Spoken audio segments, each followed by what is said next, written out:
I'd like to call the meeting to order. Roll call. Here. Here. Here. Here. Here. Here. We do have a quorum. You could join me in the Pledge of Allegiance.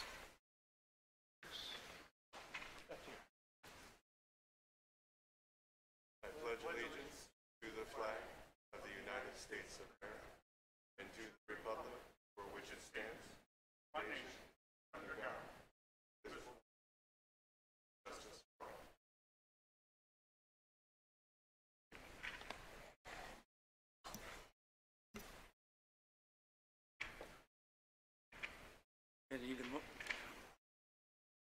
I need a motion to approve the agenda.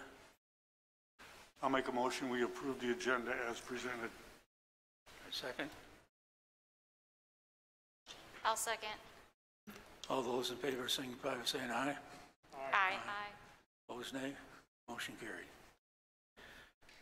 District announcements. Good evening, everyone, and good evening to all those watching along at home. Tonight, I've got a few district announcements. The first that we are absolutely thrilled to do is in our personnel report tonight. We have our recommendations for the next principals for both Minooka Elementary and Walnut Trails Elementary School. And we are happy to announce that after our interview process, that the next principal of Minooka Elementary School will be a lady that was a parent at MES, she was a volunteer at MES, she was a teacher at MES, and now she will be, well, she's also been an assistant principal at MES, and now she will be the next leader of Minooka Elementary School, Mrs. Gina Ruggieri. So congratulations, Gina.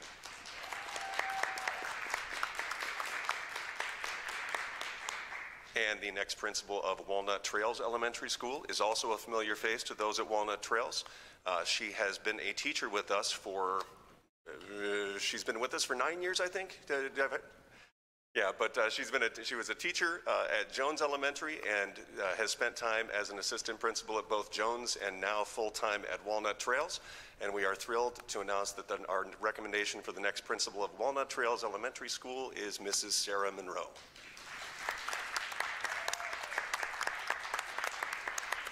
So we will get, if the board approves that in the personnel report tonight, we will get announcements out to those school communities to make sure that they're aware of the new leadership or the continuing leadership at those buildings. So again, congratulations. The other announcement I want to make sure we cover is this is the last board meeting before a new round of school board elections on April 6th. So there are 4 spots for our board up, and we have 5 candidates running for the board. So Mr. Sartorius is rerunning, and then we have 4 non-board members running.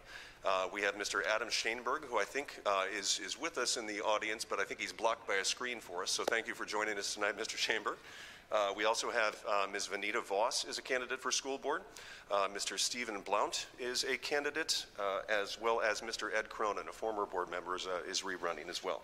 So good luck to all of the candidates. Thank you for your interest in serving the community, and we encourage everyone to go out and vote on April 6th. So we will save the other district announcements, like the other information about our plan to increase in-person contact time with students. We will get that, we will cover that when we get down to discussion and information items.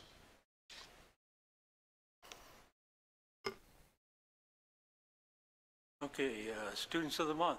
Who's going to start us off with that one? Mrs. Totaro, assistant principal at Minooka Intermediate School.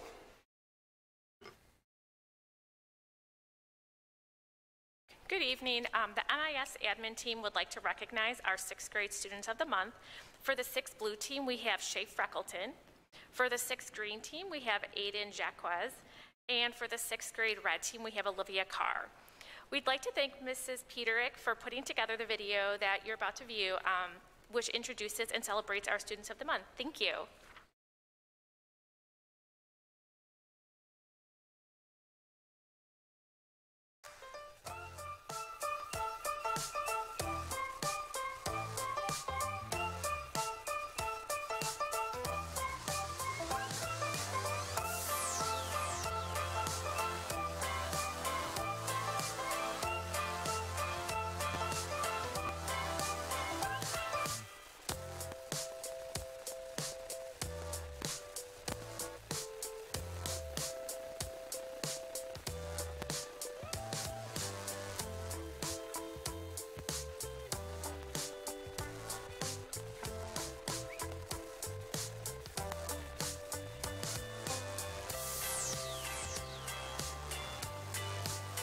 is my pleasure to introduce to you the 6th Blue Student of the Month, Shay F. Shay is an absolute pleasure to be around. She's done extremely well throughout the school year with all kinds of learning, remote, hybrid, and in person.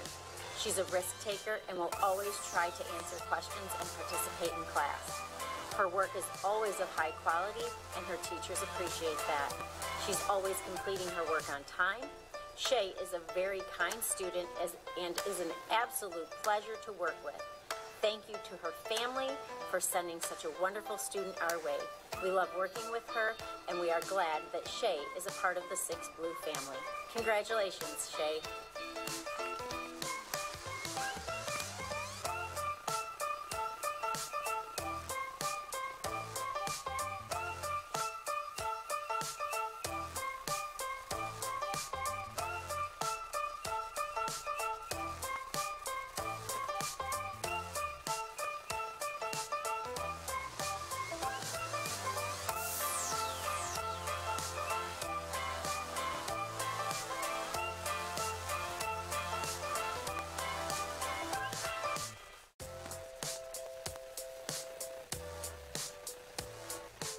Hi, I'm Mrs. Morris, one of the 6th grade green team teachers.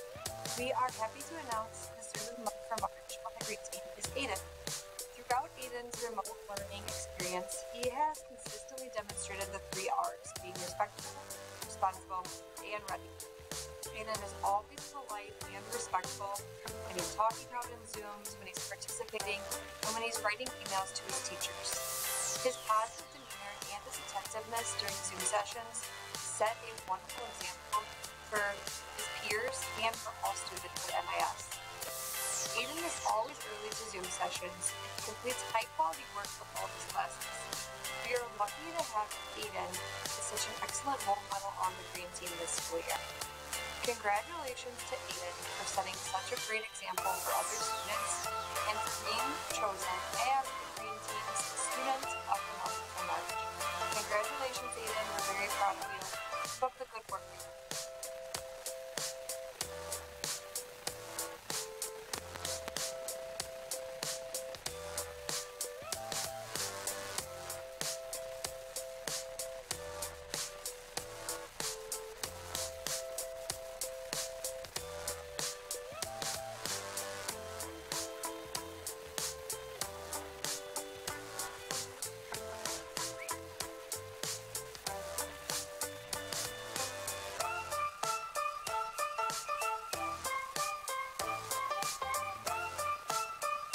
The 6th grade Red Team teachers are excited to announce Olivia C. as our Student of the Month for March. Olivia is a hardworking student who excels in all that she does. She is always prepared for her classes, participates in classroom activities and discussions, and is a role model for her peers. Olivia has a positive attitude and exemplifies the 3 R's at MIS. She takes her learning seriously, both in the classroom and on the softball field. The 6th grade Red Team teachers are thrilled to have such an outstanding student on our team. Congratulations, Olivia. Keep up the great work. We are so proud of you. Congratulations, Olivia. Congratulations, Olivia.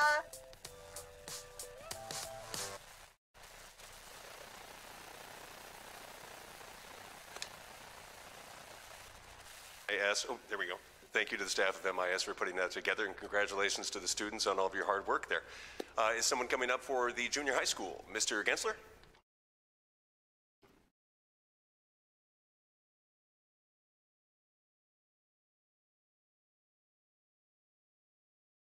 Good evening.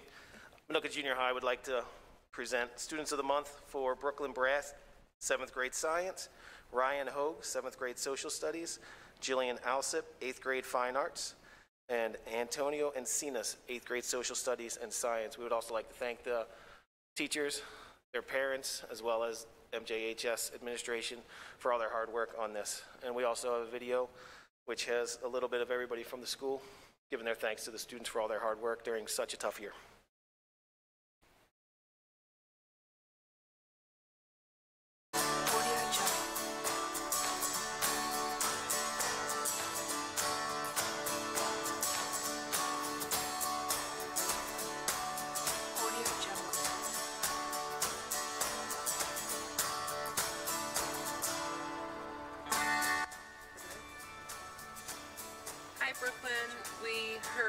I've been nominated for Student of the Month at Minooka, and we just wanted to let you know that we love you, we're super proud of you, and to be nominated at this time of the year and through everything we've gone through with remote learning, it's very admirable. So we're super proud of you. And Dad, do you have anything to say? Yes, B. Good job, B. Congratulations. Way to represent your school and your school community. We couldn't be any prouder of the work that you're doing. Continued success in all that you do. Love you. Love you.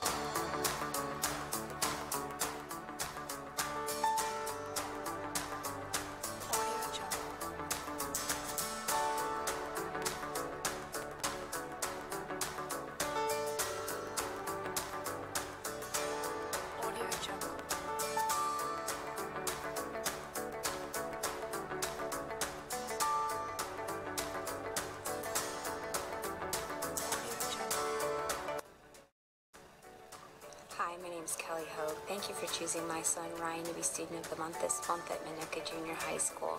Ryan was able to persevere this year by treating every day like it was a normal school day, getting up early, eating breakfast, sitting at a desk. His teachers were engaging even while online during remote learning, and we just are so honored that he got this award and couldn't have gotten through this year and persevered without the help of the amazing staff and teachers at Minooka Junior High School. Thank you.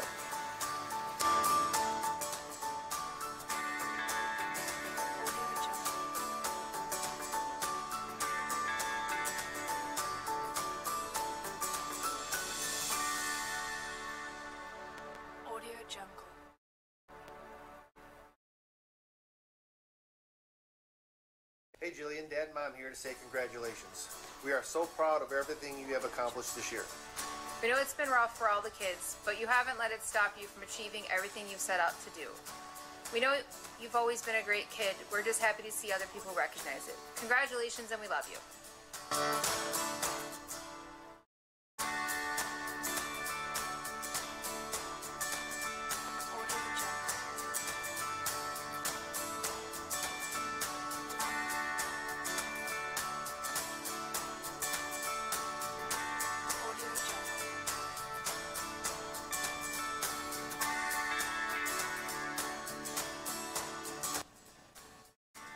Congratulations, Antonio, on Student of the Month. It's a recognition that your mom and I couldn't be any more happy that you're receiving. Pandemic year or not, you have a passion for school, and it's something we're really proud of that you're getting recognized for all your hard efforts and the work ethic that we see at home. Just really happy for you, and we love you. Congratulations, Antonio. I can't express how proud I am of you. You are such a hard worker, you're so smart, kind, and enthusiastic about learning, especially math and science, and I'm just so happy for you that you're a Student of the Month, and we love you so much. So proud of you.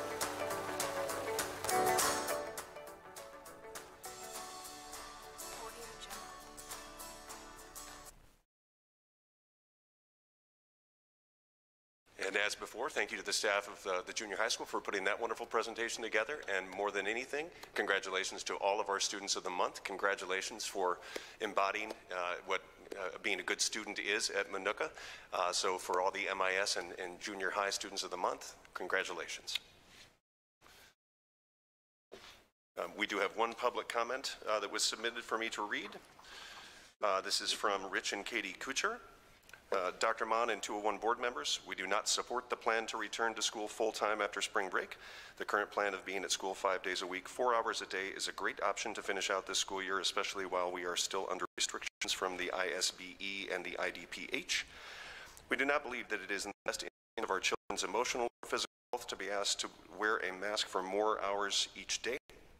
We are not in support of returning full-time and follow a schedule that will allow them to return to normal fine arts rotation, have lunch, be a time for social and emotional connection with peers, and have teachers only teaching to children in the classroom. At this time in the school year, we believe it is best to leave the schedule as it currently stands and not make any further changes until the 2021-22 school year. There are many questions that we as parents have that have not been answered if we return to a full schedule. For example, will the fourth grade students who are currently enrolled in the math enrichment in place of fine arts only be able to continue with this class if they sign in after the full day of school? Will students at the junior high have an opportunity to remove their masks during the full day other than at lunch? Will the junior high school continue with the AB schedule? Will there be an option to keep our kids in school part of the day and remote for the afternoon? The proposal that the board has to vote on should be in the best interest of all families that they represent in District 201, as well as the teachers and administrators in our schools. We believe that the way the schedule is now is the best way to finish out this 2020-21 school year. We look forward to the 2021-2022 school year and pray it will look a little more normal for our children. Thank you for your time, Rich and Katie Kuchar. So thank you for submitting that. And that is all the public comments.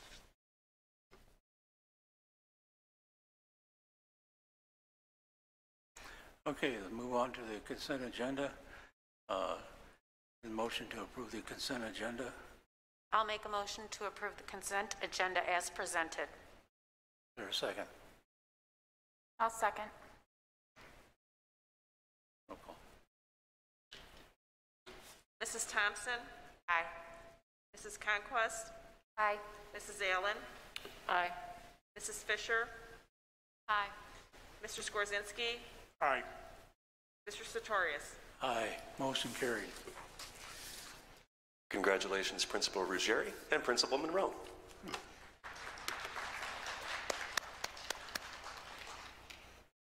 Okay, action items. Oxable Minooka Elementary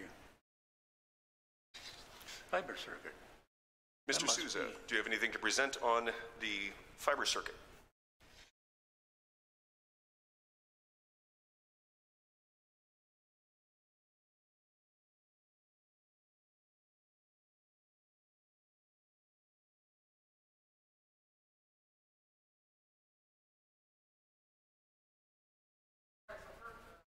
So, hello. First up, I want to just talk about the fiber circuit. What we have here is we went out to E-Rate, which is a federal reimbursement plan, 50% off. Our current wireless point-to-point communication link, which delivers data and phone traffic from Oxable Elementary School to Minooka Elementary School, that we've already passed its like end-of-life expectancy date, trying to push it to maximum. And so we went out to bid, and we got a really great offer from MNW Telecom that is willing to, for only $400 a month before E-Rate, to install a fiber optic line linking those two schools together. Usually fiber optic lines are double to sometimes triple the cost, as they are eager to kind of break into the Minooka area. So with that, we looked at all of our links, and the Oxable MES link is by far the one that needs to be replaced with the highest priority. And so that is our recommendation. We talked with their references, and Coal City is also hiring them for this summer work as well to replace some of their links. They offer a 99.99% availability. We feel pretty confident that we'll actually have more reliability and more capacity than what we currently have, and no longer have something that's subject to weather conditions or just honestly failing equipment that's just a little bit too long. With that, I'll take any of your questions with the fiber circuit. Mr. Sousa, to put this fiber optics in, who does that? So that the company actually does that. They do all the boring and ditch witching, all that. So we just write a monthly check for 3 years essentially, and they handle everything else. It's monitored on their end. So if something happens, they're responsible to come out and fix it. So if somebody gets a little aggressive with a backhoe and digs it up and breaks something, that's on them to fix, and we won't be hit with a charge. Great. Anyone else? Okay. And let's go on to the second grade lease Chromebooks. Oops. Oh, well, you don't need to prove that. That's the $400 a month, only it's $200 because of the E-rate, right? Yeah, so I list everything without pre-rate discounts just for transparency. There's always a 5% chance they deny it, but highly unlikely. So it's $400 a month, but in reality it should be $200 a month when it actually gets back to us after reimbursement applications, if you will. Okay, could I have a motion to approve that purchase? I'll make a motion that we approve this request for the procurement of the new fiber optic cable or circuit. Is there a second? I'll second. Mr. Skorzynski, Aye. Mrs. Conquest, Aye. Mrs. Allen, Aye. Mrs. Fisher, Aye. Mrs. Thompson, Aye. Mr. Sartorius. Aye, motion carried. Okay, the second grade lease Chromebooks. All right. So I'd like to step back for 1 second to go to where are we at now and how we got there. A couple years ago, when we decided to go 5 through 8 one-to-one Chromebooks, we had to beg, borrow, steal, take Chromebooks from all over the district to then make 5 through 8 work. We eventually came up with this plan to then every year we buy 5th grade Chromebooks. So basically on this graphic, you'll see once you purchase for the incoming 5th graders, which the board already approved earlier this year, we'll issue that Chromebook to those incoming 5th graders, and they will take that all the way until they graduate Minooka, and then we'll have either a sell option or whatever on the collection day. But basically, they're assigned that Chromebook for the rest of their Minooka career. This plan has worked really well for us for 5 through 8. However, when we added 2nd, 3rd, and 4th grade Chromebooks one-to-one this year, primarily driven by COVID, obviously, but now it adds a big wrinkle of how are we going to redistribute things, and how do we procure Chromebooks in a way that targets devices that need to be obviously replaced, but then also developing a long-term strategy for budgeting and just what kind of flows with the district mentality. So we came up with this new plan, and so basically the new plan is going to be recommending purchasing procuring 2nd grade Chromebooks and 5th grade Chromebooks essentially every year. So what'll happen is we already know that a incoming 5th grade student is going to be issued a Chromebook, and they're going to run that until they graduate. However, we're going to add this additional line here, and what this is showing is, so an incoming 2nd grade student in August, pending your approval, they'll be issued a brand new Chromebook. From there, they will travel with that until they get to the end of 5th grade. When that cohort class, the 2nd grade students starting in August, when that cohort class gets to 6th grade, we are then going to shift from buying Chromebooks every 2nd and 5th grade to then every 2nd and 6th grade. And the idea behind that is we're going to run the Chromebooks initially for 4 years like we currently do from 2nd to 5th, and then you'll be issued a new Chromebook at 6th grade to run that for the 6, 7, and 8 until you graduate, and then we'll have a sale and all those kind of parameters. So with this kind of a model, we can then budget like 10 years out practically, because we'll know we're going to buy 2nd and 5th grade for the next 4 years, and then we'll switch to then 2nd and 6th grade. 6th grade, so we basically have a student will have a Chromebook for 7 years now in our district. So how do we split up a 7 years? We're going to go with a front load 4 years, and then a back half, if you will, 3 years, with the argument being made that 6th, 7th, and 8th grade students use Chromebooks even more than 2 through 5. So it kind of makes more sense to do a 4-3 split versus maybe a 3-4 split on a distribution. But basically, this will then allow the technology department to issue the Chromebooks to that student, and they're going to run that for multiple years, and less kind of beg, borrow, steal, collect, beg, borrow, steal, redistribute, and all that stuff for minimal gain. This is going to put us on a path towards sustained, technology, the toolkit that every student will use. We learned kind of a hard fact this year at a couple of our locations with our current 2nd grade students who kind of got the best, like whatever we had left essentially on the Chromebooks, that once we replaced them with newer ones, Zoom started to work a heck of a lot better, and other activities were just running a lot smoother for them. So we definitely see the impact of just of a brand new Chromebook with a new processor and all that.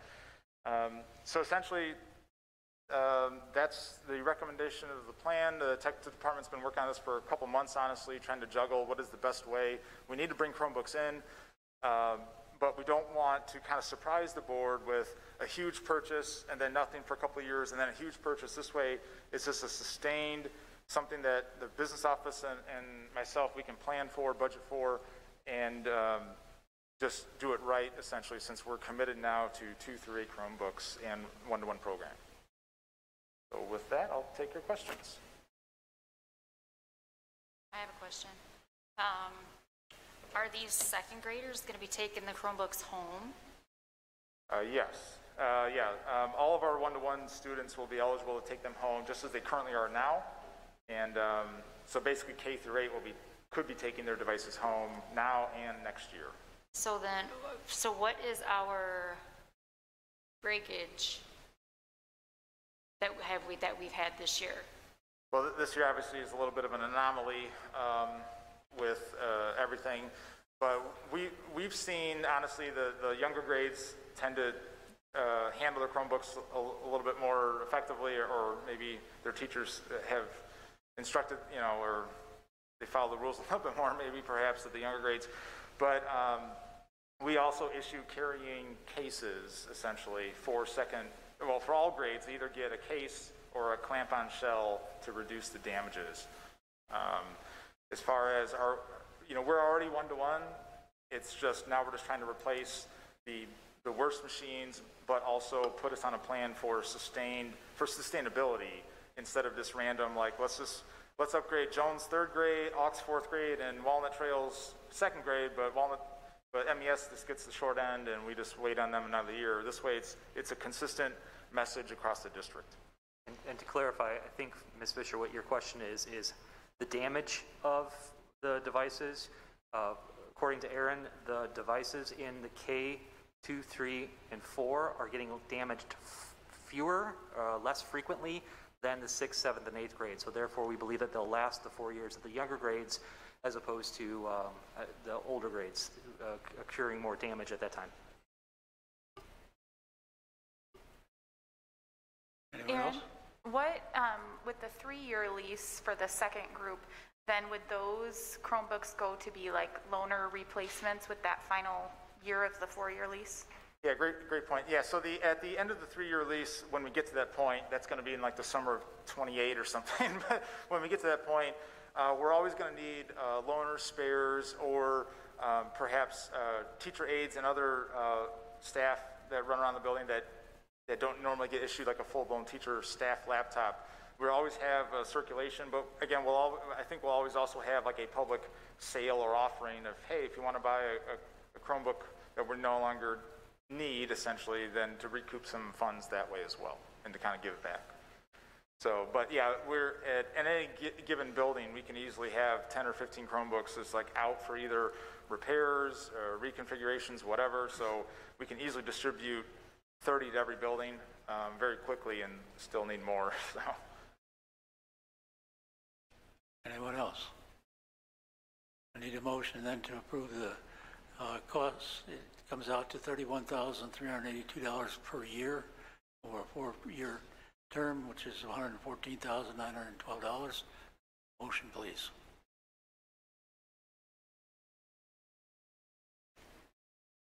I'll make a motion as presented to approve the Chromebooks.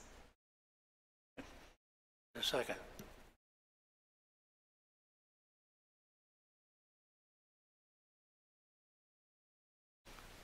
I'll second. Thank you.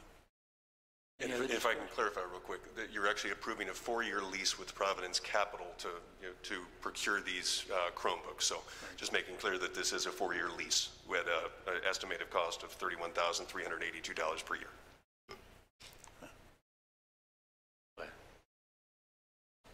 Mrs. Fisher? Aye. Ms. Thompson?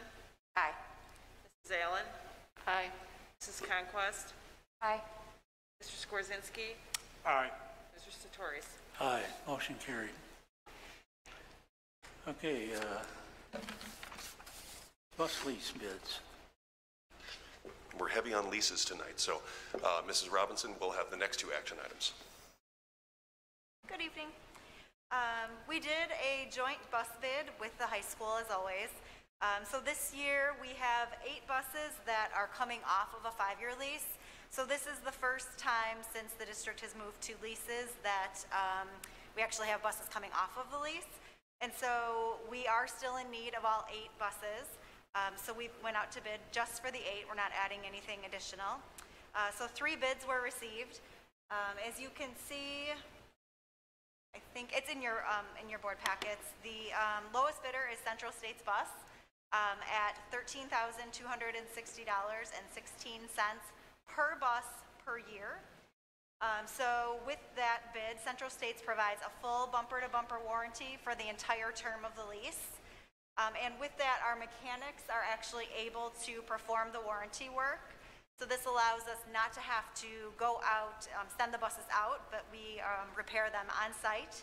And then we receive credits back from Central States to purchase any non-warranty parts. Our records also indicate that we have less repair work on the Bluebirds that compared to the other buses that we have. So based on these factors, we are asking the board tonight to approve a 5-year lease. The lease would be with CSB Financial, which is the financial affiliate of Central States Bus Sales. The annual cost is $106,081.28 for a total of $530,406.40 over the course of the 5-year lease. I have a question for you. Sure. So Central States does have cameras installed, but I don't see a mention of the GPS there. So that is not a part of the bid. So that's another vendor. Aaron, what is that vendor? I can't think of the name of it.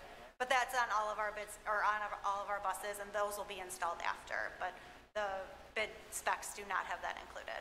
So although Midwest Transit did include the GPS, how much difference was it if we took the GPS out, like apples for apples? Midwest Transit did not include the GPS. Oh, okay. So that, I think that's what I was getting at. Thank you very much for clarification. Yeah, sure. Anyone else? I need a motion. I have a question for you. Sure. With the cameras, does it record what's happening on the bus and store it on the bus? Or does it transmit it to the bus garage? It'll be stored on the bus? All right. And also, in the contract, it says that I think we're limited to 18,000 miles per year. Have we, in the past, have we exceeded the $18,000 barrier? No, we haven't. I mean, this year and last year are obviously not normal years, but I talked to Kathy Haas today, and we have not exceeded that. We've never paid an overage. So that would be, each bid included what the overage would be if we went over those miles, and we have not gone over it in any year. Because the routes are different, so if one bus was starting to go over, she can look at that and change it so that we didn't, but we've never had any issues with that. Is that 18,000 miles per year, or? Yes. What, or for 3 years, do they add it up before we turn No, it back it's in? 18,000 miles per year of each of the 5 years of the lease. Okay. I know when I was out visiting the buses the other day, it was amazing that they could pinpoint every bus by the minute where they were at with that GPS. It was amazing. Safety-wise, that's a real bonus as far as I'm concerned. Yeah, it's a really nice feature. Okay, any other questions? One more. Over here. You know what? We purchased some propane buses a few years back. Are they almost at the end of their life? You know, I don't know the answer to that question. Okay. Because I want to say it's probably been about 6 or 7 years, maybe. At least that much. Yeah. It was not part, so typically what I do at the very beginning of the bus lease process, I ask Kathy to give me the recommendation of which buses, if any, need to be renewed, and she did not include those on the list, so I'm guessing the mileage is low enough that they are okay, but I don't know exactly where they're at. If I believe they're still in our fleet, Yes. but because the federal government ended the subsidies that we were getting on the fuel for that it going forward procuring new propane buses just it wasn't financially feasible for us anymore. So I think those are still in the fleet. There's still the propane tank there where they can refuel, but we haven't procured any additional ones for quite a few years. No, my only question was, are we almost ready to dispose of those? Yeah, I would have to check to see when they get on the list, but. All right. Okay, I need a motion to approve the annual lease of $106,081.28. I'll make a motion that we accept this lease for the new buses for next year. I'll second. And I'll do my quick clarification again that this is a 5-year lease for the 8 Bluebird buses with CSB Financial for a total lease cost not to exceed $530,406.40 over the 5-year lease period. Mr. Skorzinski? Aye. Mrs. Conquest? Aye. Mrs. Allen? Aye. Mrs. Fisher? Aye. Mrs. Thompson? Aye. Mrs. Sartorius? Aye. Motion carried. Food service consulting contract. So we are in the second year of a 2-year agreement with Quest Food Management Services. Quest provides us with an on-site consultant and then additional support from their home office. They help us with implementing new improvements, menu planning, and they provide training for our in-house staff. So last year when we brought Quest on, they immediately began making improvements to our program. They brought in fresh fruit and veggie bars to each of our schools. We started making more meals in-house. We moved away from the heat and serve, and we started using better ingredients. So our participation went up, our revenue started to increase, especially in the late fall of 2019. They started offering more grab-and-go type items. So at the junior high, for example, a student would be able, in addition to the meal of the day, they could get a chicken sandwich or a cheeseburger or a slice of pizza, and those options were there every day. So they began to look into spreading that out and starting to implement some of those things at MIS, and that is when the school closure came. So I don't even have a full year of data, but I know that we were trending upward. Our participation was moving up. Even with the improvements, we had covered all costs, and our revenue was increasing. So then when the school closure came, Quest transitioned our program into just a complete grab and go. And I've been giving the board updates as we've gone about our lunch program. But we're still in that program. We're still following the nutritional guidelines from the National School Lunch Program, and we hope to, be back to a little more normal next year. And so we request that the board approve an agreement that's basically identical to the one that was approved 2 years ago. So we're going to still expect them to continue to make improvements.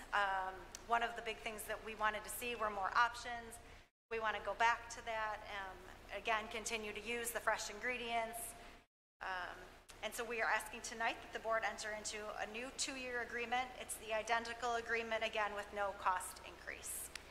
I have a question for you. Sure. With the limited data that we did have up until the pandemic, did we see our free and reduced lunch numbers go up? I know we had spoke about how our lunch was not too good prior to that we couldn't even get our free lunch children to take the lunch that we offered. Do we have data to support Yes. that it did increase? So all of the numbers were going up. So our free and our paid were all increasing. The last full month of data we had was February, and we were up 4% from the beginning of the year. Did you say 4? 4, yeah. 4% participation, which at the beginning of the year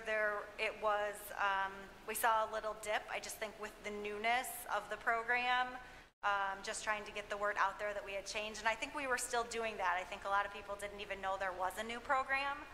I really do think now with the free lunches this year, so many more families have tried the lunch and see the better quality. They're even a better quality, even being packaged in a bag and brought home. You can still get an idea of what the lunches are. So I believe that our participation will even go up further. Okay.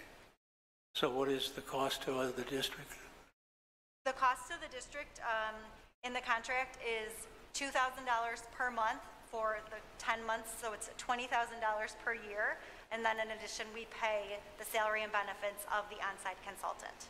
And why do we need a consultant to do this if they've already taught our teams how to do this? The consultant acts as the food services director. So 2 years ago, we had an in-house director that resigned. So this is replacing that position. She does all of the menu planning, the meal ordering. Okay, could I have a motion to approve this consultant, food service consultants contract? I'll make a motion to approve the 2-year renewal agreement with Quest Food Management Services. A second. I'll second it. Mrs. Conquest? Aye. Mrs. Allen? Aye.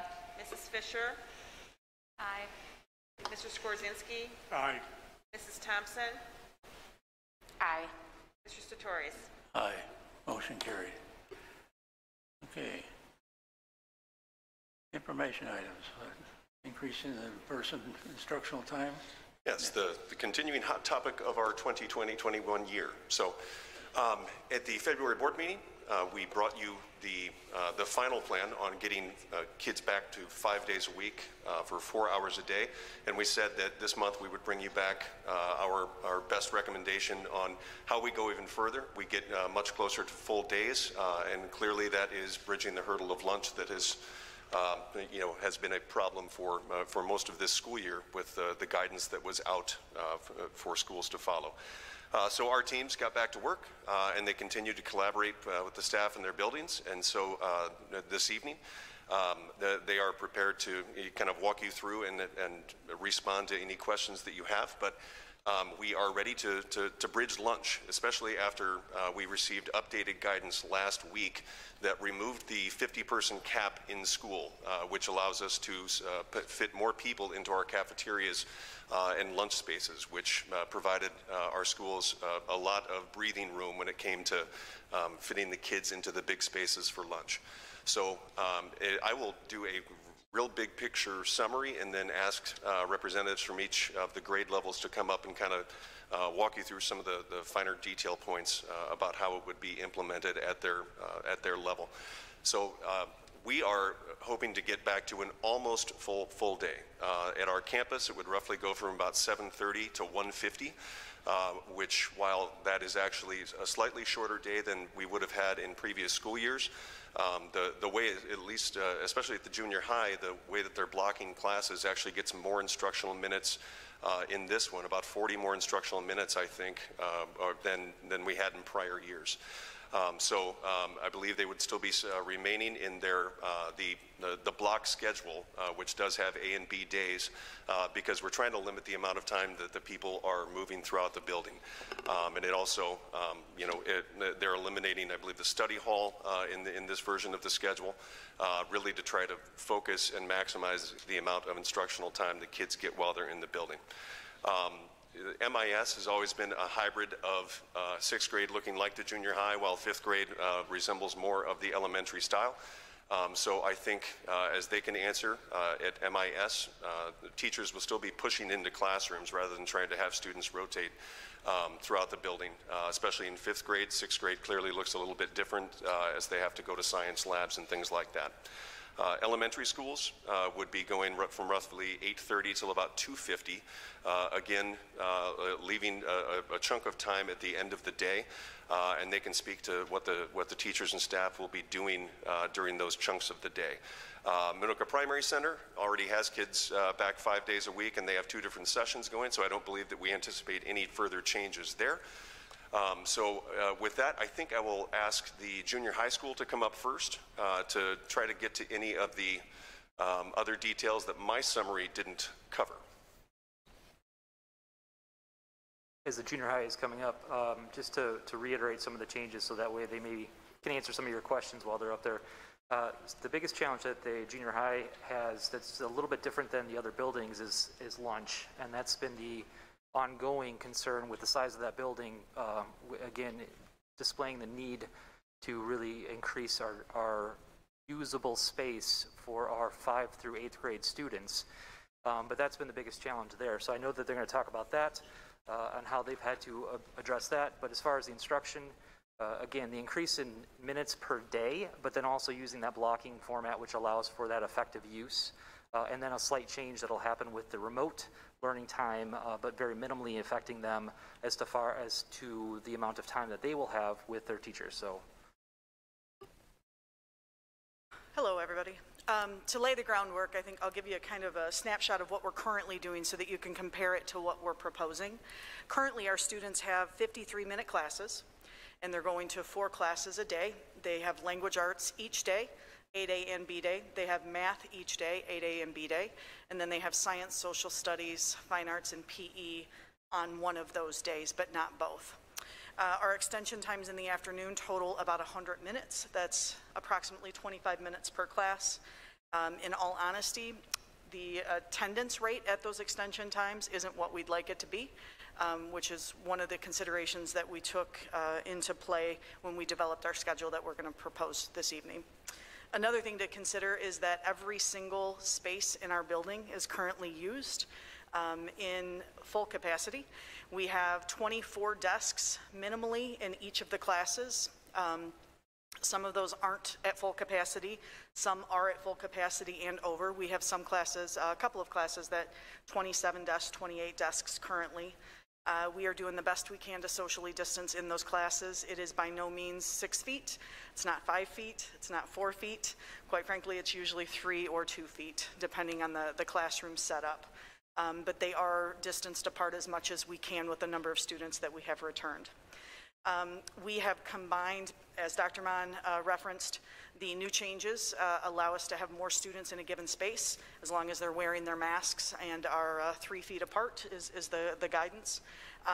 We are maximizing our gymnasium spaces by combining our physical education classes into those spaces. We're still trying to, we may not be using desks, we're using tables, and 2 students may be seated at a table, but they're as far apart as possible. We are hoping to recapture our tile gym. It has been used as, half of it has been used as storage for tables and items that we removed from classrooms at the beginning of the year when we tried to spread everything out as much as we could. So we're hoping to recapture that space, turn 1 gym into all 8th grade, 1 gym into all 7th grade. What that does is frees up our cafeteria space. Currently it is a classroom. That wouldn't be a good classroom with the clanging and banging that happens when you're making lunches and serving lunches, so we recognized that and had to make a change for that reason. It'll also free up what we call our MITC space, and our hope is to, we also, by the way, don't have a place for our teachers to eat or have any break time. In the scenario that we're proposing to you, the students would be eating in the classes, and there would be constant students in those rooms. So we're trying to free up a space for our teachers to have a little bit of release time as well from students if they choose to not work through their lunch. I think to speak specifically about the schedule, I'll turn it over to Jason and Adrian. They have done the yeoman's work, if you will, of crunching the numbers and divvying this up, but the first schedule that we have in front of you there tries to address some of the things that I just mentioned.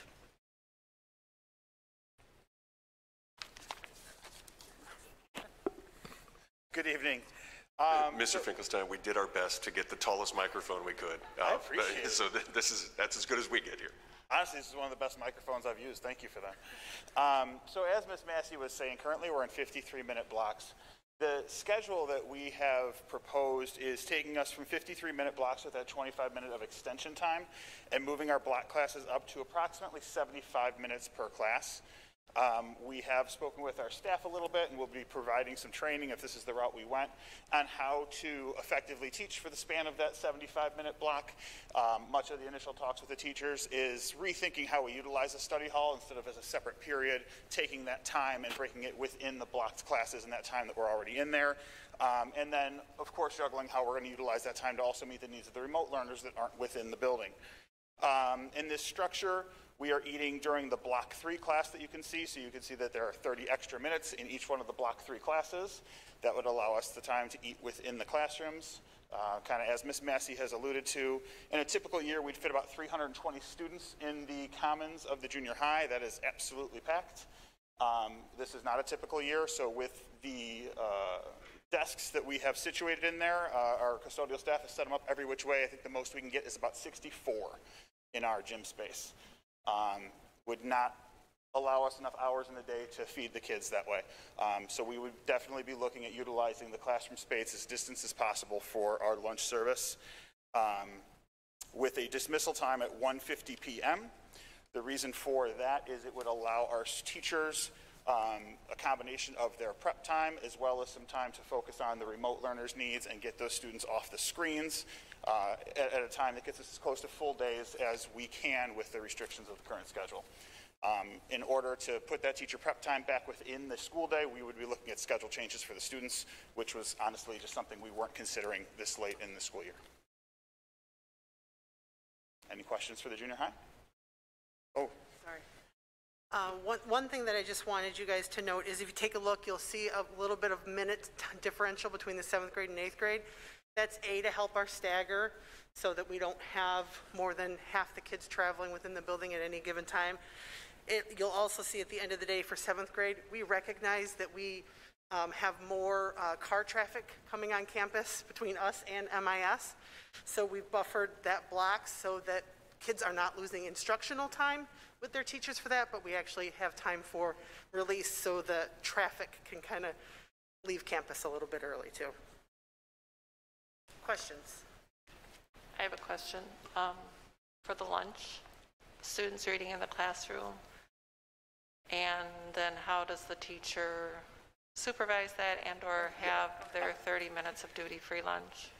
So when we worked on the schedules with the staff, we ended up bringing started with about 7 or 8 schedules to our staff, to the team of teachers that worked with us on this, and obviously the idea started combining and merging a little bit. We ended up going through about a dozen schedules with them, and with this being the most instructional minutes for the students and the most collaboration time for the teachers was the one that we kind of recommended to you, but it was with an understanding when we worked with our staff that we needed a minimum of 31 staff members that would be willing to voluntarily work through their lunches in order to monitor enough classes to make this happen. And we surveyed the staff and did get to that number, so the lunch coverage is something that the junior high staff has taken on the responsibility of helping us out with. We're very appreciative of their willingness to help us out there. Well, I want to be very clear, that's compensated time. So yes. when they volunteering means, yes, I'll go ahead and make the supervisor rate for my lunch, so. I think one thing that we considered in a variation of scheduling, as Jay said, we went through about 12, was in order to provide our teachers with release time, we would have had to have restructured the student schedules, because right now they go wall to wall in classes, and our teachers do as well. If we had added a study hall, it would have obviously diminished their contact time with their content teachers, but we also would have been pausing our at-home learners for at least a 30-minute lunch, and then also for a study hall. And we found earlier in the year, when we asked those students to pause and not be engaged directly with their teachers, they sometimes don't come back. So we took that into consideration when figuring out what was going to be best, not just for our in-person learners and teachers, but also our remote learners. Keeping them engaged and having them roll from one class to the next has increased our attendance, as opposed to them having time off. And then expecting them to be able to log back on, not only in a timely manner, but at all for some of our students. So that was a point that we considered. And what is your percentage of students that are still remote versus the ones that have come full-time now? When we initially came back, it was about 70-30. We had 70% in person and 30% remote. We have ebb and flow of phone calls that come, parents for one reason or another wanting to come back, but I'd say we're shy. We have more than 70% in person, maybe 72, 73, but we were right at that 70-30, but we've had a fluctuation of a handful of students here and there.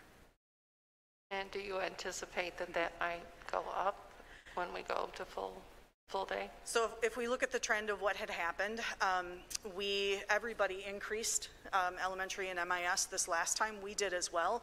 The previous scheduling that we were living, we were about 55% in person and 45% remote. So when we changed for this last change, we went up significantly. I would anticipate that it would increase just based off of the numbers of the elementary schools. They went up even more than we did with this last iteration of scheduling. So I would assume that we would increase as well. That also leads us to shrinking spaces in the classrooms. In those common spaces that Dr. Mon spoke of that are helpful with the elementary situations aren't necessarily that helpful for us because our spaces aren't big enough to accommodate the numbers that we have. So in short, do we anticipate the numbers will go up? Yes. And we took that into consideration when designing the schedule that we brought forward to you guys too. That was also why it was important for us to not, if we add another, like a study hall, or if you add another class, you add another transition time, and that would have more kids in the building moving, around more times. So that was something we thought about as well. So with that 20% lift, what would you do if you had, let's say, another 10% on top of that? We'll make it work. You always do. Right. What it basically will mean is that we will, when those numbers are settled, so that's why we need the families to give us those responses in as timely a fashion as possible so that we can look at our class breakdowns. Some classes you'll walk through, Mr. Skorzynski came through the building the other day and we talked afterwards. There are some classes you go in and they're pretty full. And then there's others you walk past and there might be 10 or 15 kids in there. So what we do with that data that we receive from our families is we look at the distribution of students across the schedules, and it may require, and we don't like doing this especially this late in the year, but it may require some shuffling of schedules to even numbers out. That's something that we always look at as a possibility. We also look, I know Gina and I have talked about this, if a teacher has a high number of students and another teacher has a low number of students and her space may be bigger or his space may be bigger, we would look at shifting the entire room, maybe putting them in a larger space that could accommodate the number of students that are rostered to that particular teacher for that period or for a given day, depending on what the numbers shake out to be.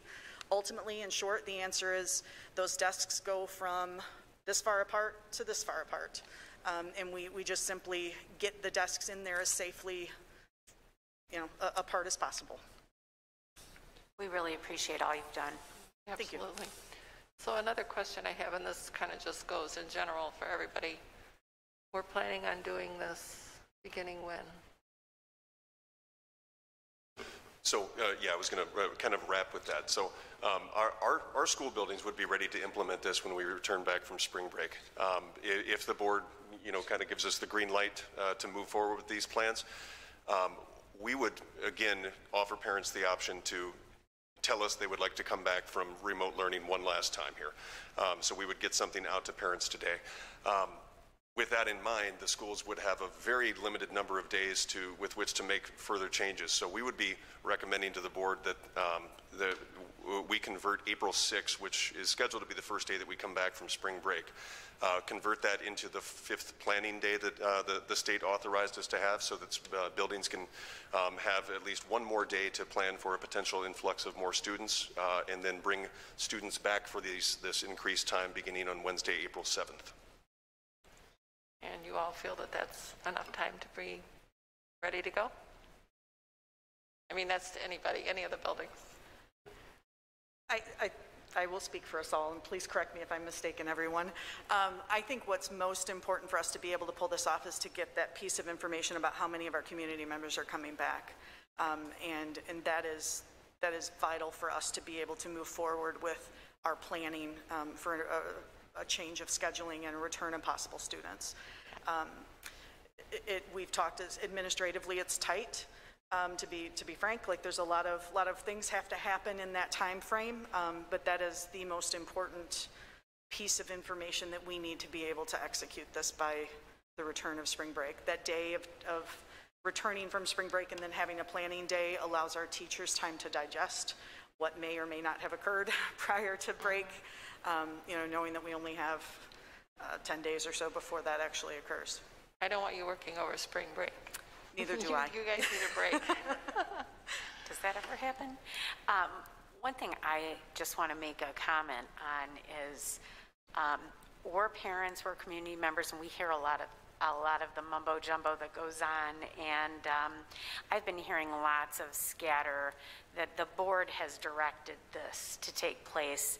I want our administrators to know that is not a true statement. I don't know where it came from. I'm glad to see that we are looking at a return And I'm so happy that you guys have worked as hard as you can to get there, but we are all here to vote on what we can do to make this happen in the right way.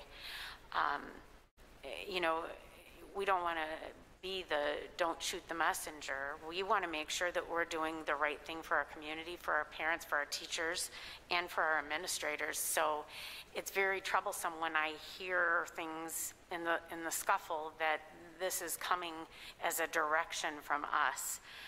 So we want you to know that it's important that we all work together on this. So we want to make sure that you have the data that you need in order to make the right decisions for our students and our families.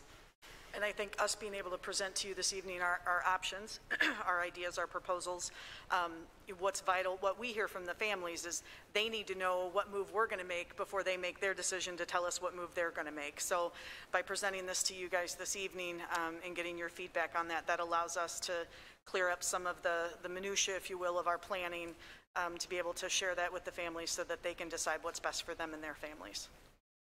Thanks again for everything. I just have more of a general question to Dr. Mon in light of the letter that you read at the beginning of the meeting. If we have parents that say, I only want my child to go the 4 hours, what is going to be our response to that? Yeah, so that's really not a proposal that we have ever entertained in our planning meetings. Honestly, any parent can come and withdraw their child from the second half of the day, but you know, we want kids to get back into school if we go this route. So you know, we would not really want to start a practice of allowing them to go home and then log on remotely and like switch in the middle of the day. That would be operational nightmare for the teachers to deal with. So no, I mean, we are not planning on creating a half in-person, half remote option. You know, we're asking people to select one or the other there. And with that, parents would be able to choose now, since it's a change, if they want to do remote or in-person, correct? Yes. Again, if the board kind of green lights this, we would get another survey out this week, probably even tomorrow, after we got communication out to staff that we were moving forward with this. Get something out to families and ask them to choose this week, either by the end of Thursday or by Friday. What we've seen historically is that we have lots of people that do not meet those deadlines, and then the schools have a lot of calls to make to try to get people to make that final selection. We're also under the impression that a vast majority of the people that want to be back in school are back in school now. And going to full days, we do expect to see some migration, but we think we've already seen the big migration is our best guess once we went back to five days a week. But yes, parents would have the ability. Again, once we make this change, if a family decides they would like to, go remote, in the middle of it, we probably wouldn't stop that. We might not be able to be as lenient with people trying to come back once we make this change, at least for a few weeks of the implementation, as we see how, especially at the junior high, where we know that distancing is an issue, we would want to make sure that we have the capability to safely, fit that within the physical space before we, make any additional adjustments on who can come back. I just want to say you guys have done a phenomenal job with the pickup rotation. Who's hiding? Who's hiding behind the thing? Oh, Mr. Traffic Control, phenomenal job. Thank you. You're welcome. I take pride in my work. No, seriously. Today it was a little messy, but it was icy out. So I'll give you a little slack on that, but. It was the ice, but it was also the time change. I noticed that this morning. There's a little sleepiness, so I cut everybody a break, and we got through it. A little rough today, but I appreciate that. Fantastic job. Thank you. I also just wanted to say I know that space has been an issue for you guys for years, and you are constantly making intricate schedules in the best interest of our students, so I really appreciate that you guys are putting in that time. Thank you very much. I do want to jump in here real quick. So as we're talking about this and considering what the next steps will be, I want to make it very, very clear that what you've heard from the junior high is going to be slightly different than what you hear from The elementaries specifically about lunch. That is the major difference that we have at the junior high that we do not have at the other buildings. So in the event that this were to go forward and we were to have a date in which students return to this lunch almost full day, that lunch at the junior high would be in classrooms and they would not be 6 feet apart. That is a clear distinction that needs to be made at this particular building. Dr. Munn, I have one question. Do we know what our transportation is going to be like if we have, if we have more people signing up to go full, to go back to school? Do we know what our bus situation is going to be? Crowded, yes. So there's still the cap of 50 people on a bus, which continues to baffle me slightly, but we do still have a 50-person cap. But we have continued to bring on new drivers. I think Kathy Haas said that 2 new drivers came in today and have already started training. So, it's crowded, and the schools know that some of those buses are right at 50 probably with the number of individuals on there. But as we continue to get more drivers available, that we can actually create new routes to spread kids out a little bit more. So, we have until early April to get those drivers, through and going. But yes, buses as well are going to be crowded. But Kathy Haas did not, the panic that we have seen from transportation did not occur when we were informing her of this proposed schedule. So we possibly could have a tight panic again on the transportation. I'm not expecting transportation to prevent us from moving forward, but just an acknowledgement that yes, the buses will be, there will be more crowded buses than we have now because we'll likely have to spread kids out even further a little bit. So there will be more buses getting up to that 50-person limit, whereas some of them, have, considerably less just based on the route that they run. But no, we're not expecting transportation staffing to be a holdup. I have one more general question that kind of goes on that. I've heard a lot of feedback of schedules, consistently changing through the year and how we've gone to, full remote and then hybrid, half days and now this. Would this be like the final change before fall, barring any major pandemic setback? Please let it be. For lack of a better term, yes. I think all of the buildings, all of the staff, we understand that once we got to this point, once we could get to lunch, this is as close to a full day as I think that we will approach in 2020, 2021. Now going into next year's planning, we believe that we will approach remote instruction much differently going into future years. So we believe we will get back to the traditional schedules that we had in prior years as we approach the next school year. But for this one, no, we do not anticipate any further or additional schedule changes unless state guidance changes yet again that forces us to do something different. Not expecting that. I think they're done for the year as well.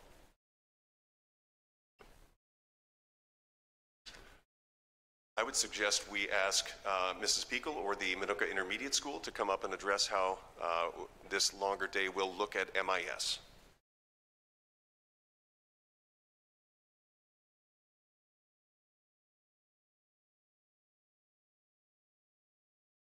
Hello, our schedule is similar to the junior high in that we have ELA and math every day, social studies and science are on A day and B day every other day, and we have PE and fine arts every day.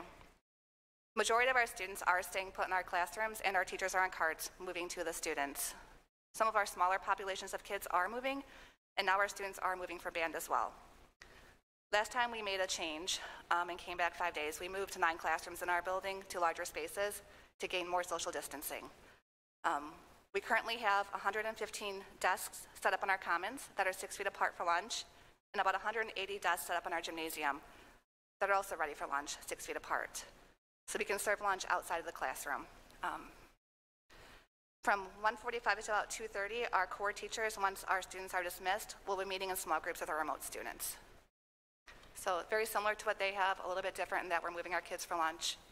Our classrooms are crowded as they are.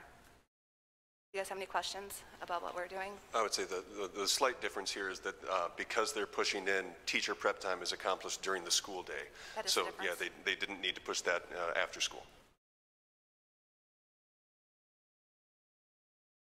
And you have enough room for the students to eat in a gym or somewhere outside of a classroom, correct? Yes. Just so We have 20 desks on our stage and 90 some on the floor of our commons and 180 in the gym. Okay. So it'll be, lunch starts pretty early at 10:10 and goes till about 12:40. It's going to be tight, but we can do it. Yeah, this was one of the buildings, along with most of the elementaries. I think you'll see the same thing, that removing the 50-person limit in a space that can safely fit over 100, it was huge to them being able to space out and get lunch out of the classrooms at these other buildings. And do we have to use that teacher volunteering in your building? We'll see. We may. It depends how many lunchroom monitors I have returning. We intend on being out there every day as well.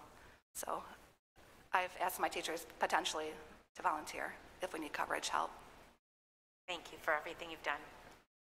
So how many lunch periods are you going to have to schedule? There's 8 different teams, so technically 8 different periods, but 5th and 6th grade will be eating almost on top of each other at the same time to get it through the day that way. Okay. Anyone else? As far as the lunchroom monitor issue has gone, I do want to let everybody know that we have posted positions and have people in the open positions for that that to be done by outside people. We just don't have any applicants. We're not having people that are applying for this, much like we've had open positions for other areas within the school for the whole year. So it's another area that if we could have additional support people that are interested in working for the school, we are happy to have people apply for those positions. I have one question for you. Approximately what time will lunches begin and what time will they end? Because if there's 8 or they're doubled up, so there's really 4, what time will they start? They're starting at 10:10 in the morning, and about 12:40 they may end. We might have to tweak that depending on how quickly we can get the lunches served and get those spaces cleaned as well. Right now we have them pretty close to each other.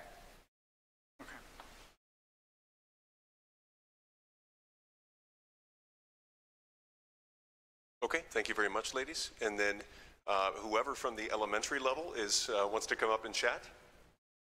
I'm going to try to go ahead and speak for the elementary a little bit, and then it looks like our newest principals might be able to answer some of the questions.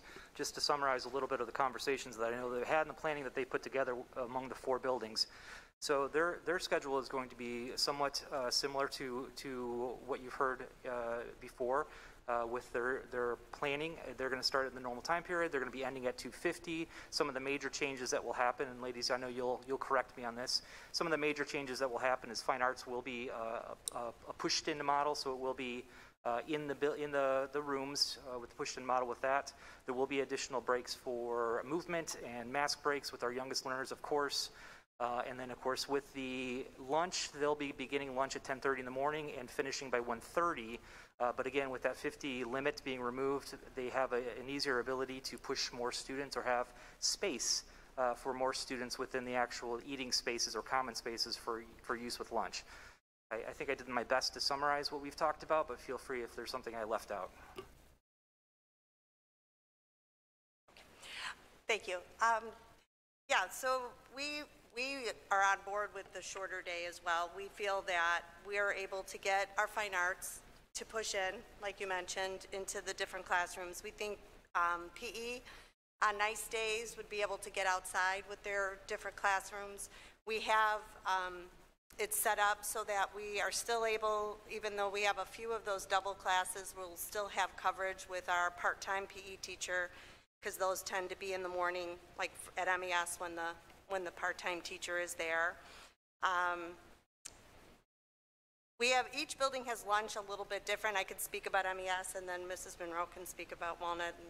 At MES, we're able to split it into 2 spaces so that we can keep the desks 6 feet apart. To try to fit all of the desks we would need in one space is too much, so we're going to have 2 spaces, our cafeteria and our gym.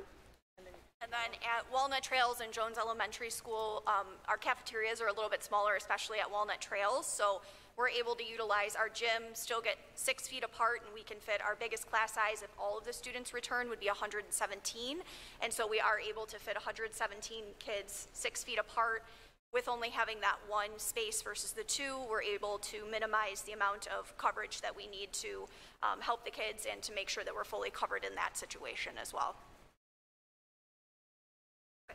And then as far as ending at 250, one of the benefits to that is from 3 to 3:30, our remote-only students who are electing to stay home and learn remotely, they would have that one-on-one and small group time with their teachers still, that those in-person kids will be getting throughout the day, but that our remote kids can then be getting during that half-hour chunk of time, so that if they need additional assistance or if they need one-on-one support or small group time for reading groups, math groups, what have you, that they're able to receive that support in the afternoon.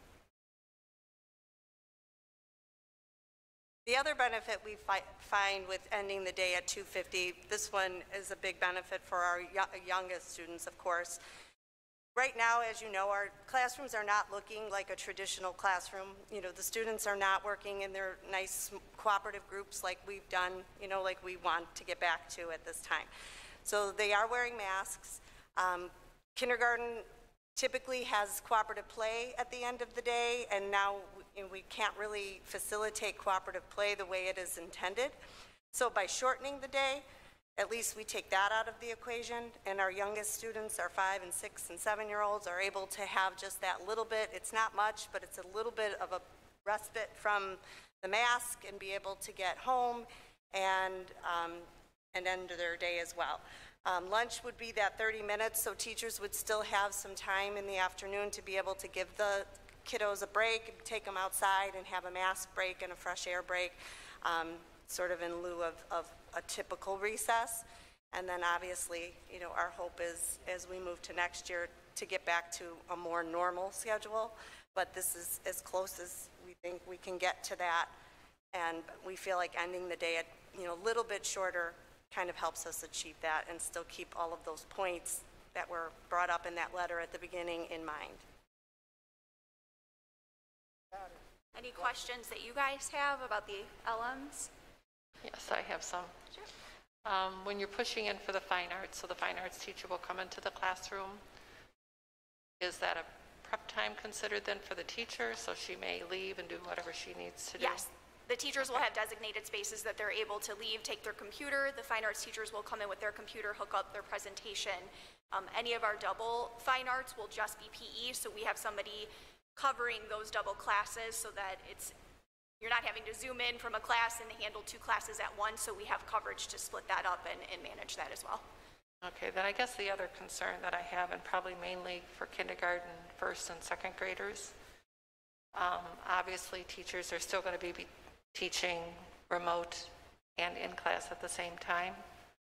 Are there going to be, I mean, besides the mask break, opportunities for them to get up and move around a little bit? I mean, it's hard to have a kindergartner or 1st grader sit that long of a period of time, and if they need help and the teacher's at the desk, are there going to be aides available, somebody that's going to be in, especially in the primary grades, to come in and help them when there's times when the children need assistance and the teacher has to sit at her desk to help the remote learners as well? Yeah, I think that's why it's important that we get that time at the end of the day for the remote learners, because some dedication to them is taken away. Absolutely, they still have mask breaks. They do the go noodle breaks and such and so forth, so that the kids do get a break. We're asking when it's a nice day out to get outside so they can take that mask off if they can separate far enough apart to do so. It's harder on the smaller kids. There's no doubt about it. You're asking the questions, you know the answer. It's harder on the little kids for this longer day, but it's doable. We have parents wanting it, obviously. That's you know, the push that we got. So we've built a schedule to accommodate that, and we're trying to support our teachers to do that. We have aides, we have other people. Some buildings are less than others, but we try to, even our teacher associates, people that have those open parts in their schedule, we're pushing them into classrooms to try to give those support for students and teachers. Are you also still providing I know this isn't the right word, the RTI services for your children as well? Yes, we're still able to provide the RTI services, and the kids who are remote, it makes it a little more difficult, and that's why this end of the day is going to be a little bit special for them. It's not ideal because it's the end of their day, and it's hard to log back on. We're obviously going to have that slight break for dismissal, but that's what we can do for them at the end of the day. Yeah.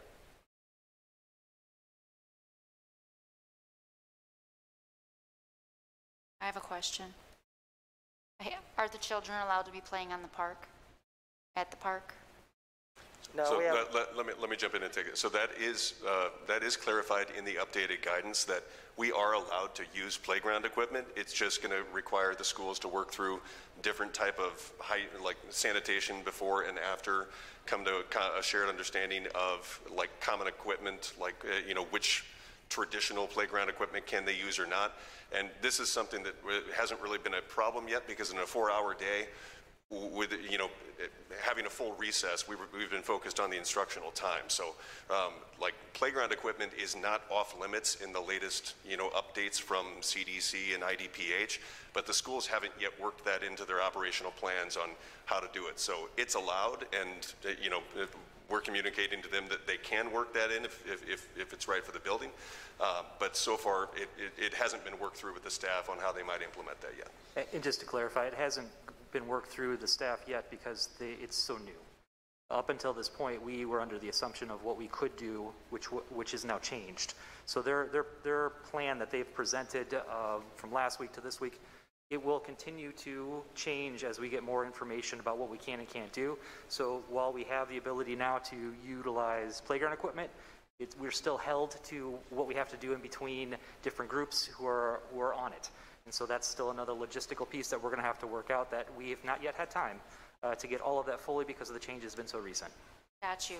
Well, a little birdie said to me that I've seen, we've used basketballs, and when one individual child has had a basketball to themselves, so it might just be something we might want to look into on our end. And then as soon as they're finished with it, we take that little spray gun that has the chemicals in it, and then we spray it when they're done. And then it's COVID clean. Just as if we were going to spray the desks down. So I don't know, that might be something that we might want to look into, and then the kiddos can play with the balls at the park or play with the playground equipment, but I mean, it's just what a little birdie told me. Yeah, we'll have to understand a little more about guidelines for that because, again, we got short time between lunches. The custodians are going to be very busy, and getting things cleaned outside as well is going to be a major task. So we'll have to learn more about it, and we can get back to you after we get more information. And again, our priority is going to be cleaning the lunchroom with the kids coming in, with that being the first new variable introduced. But yes, absolutely. Can I just ask, because we heard from the junior high about parents dropping off, do you have a lot more parents that are driving your children to school, and how is that working? Yeah, at Walnut Trails, we have quite an increase in the amount of parents that are dropping off. We've added a lot more staff into our car rider line so that we can be more efficient with it, so we've devoted a lot more people into that, and it seems to be working well. We're able to open our car rider line at 8:15, and by 8:30 at the first bell, everybody's inside, if not before that time. And buses are running the same way. They're still dropping off one bus at a time so that we can limit the number of kids that are coming in together, and it seems to be working well. I can tell you the first day was pretty rough because it was a large influx. Our staff did an awesome job of adjusting, and they've ran it smoothly until today. Again, with that time frame and the freezing rain, messed some things up for us. And then we had a car go down in the middle of our car line, so I know that adjusted it as well. But after that first day or two, the staff did an excellent job, and they run it smoothly. We ran a lot of people through our parking lot. Yes. And I failed to ask the last group from MIS, but does this particular group of administrators think that you will be ready for that particular time frame directly after spring break? We'll be ready. If we could have the 12th, I'd take that a lot more, but we'll be ready. If you tell us we're going to be ready, we'll be ready. Thank you for your honesty.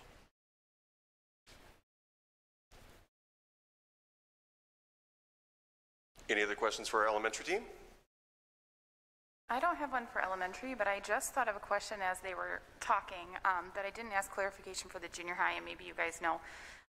With the eating in the block in the classroom, what about students that have PE during that third block? Are there desks in the gym? I'm sorry, I didn't think to ask that when they were up there. You're good. Yeah, the gym is set up as seated spaces. So the gymnasium spaces, each gym is set up for 3 teachers. So the gymnasiums are just counting as the classroom spaces. We have 2 rooms, the band room and room 402, that are carpeted, have smaller class sizes in them during that third block, as well as any students that have identified allergies. Those students will get pulled out of those carpeted areas, and we would have a pretty small manageable size that would come to the Commons reporting to eat lunch there. Therefore, any students that had identified allergies wouldn't be in the classrooms as well. For clarifying, thanks. No problem.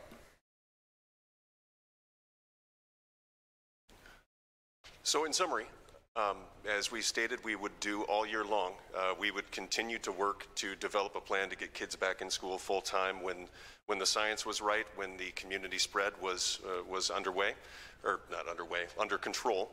And now that, again, even vaccinations have advanced a lot more quickly than we all thought, and we believe that when we get back from spring break, we will have the vast majority of our staff that have received both doses of a vaccine, those staff that chose to get vaccinated. So we do believe we're ready to make this next step.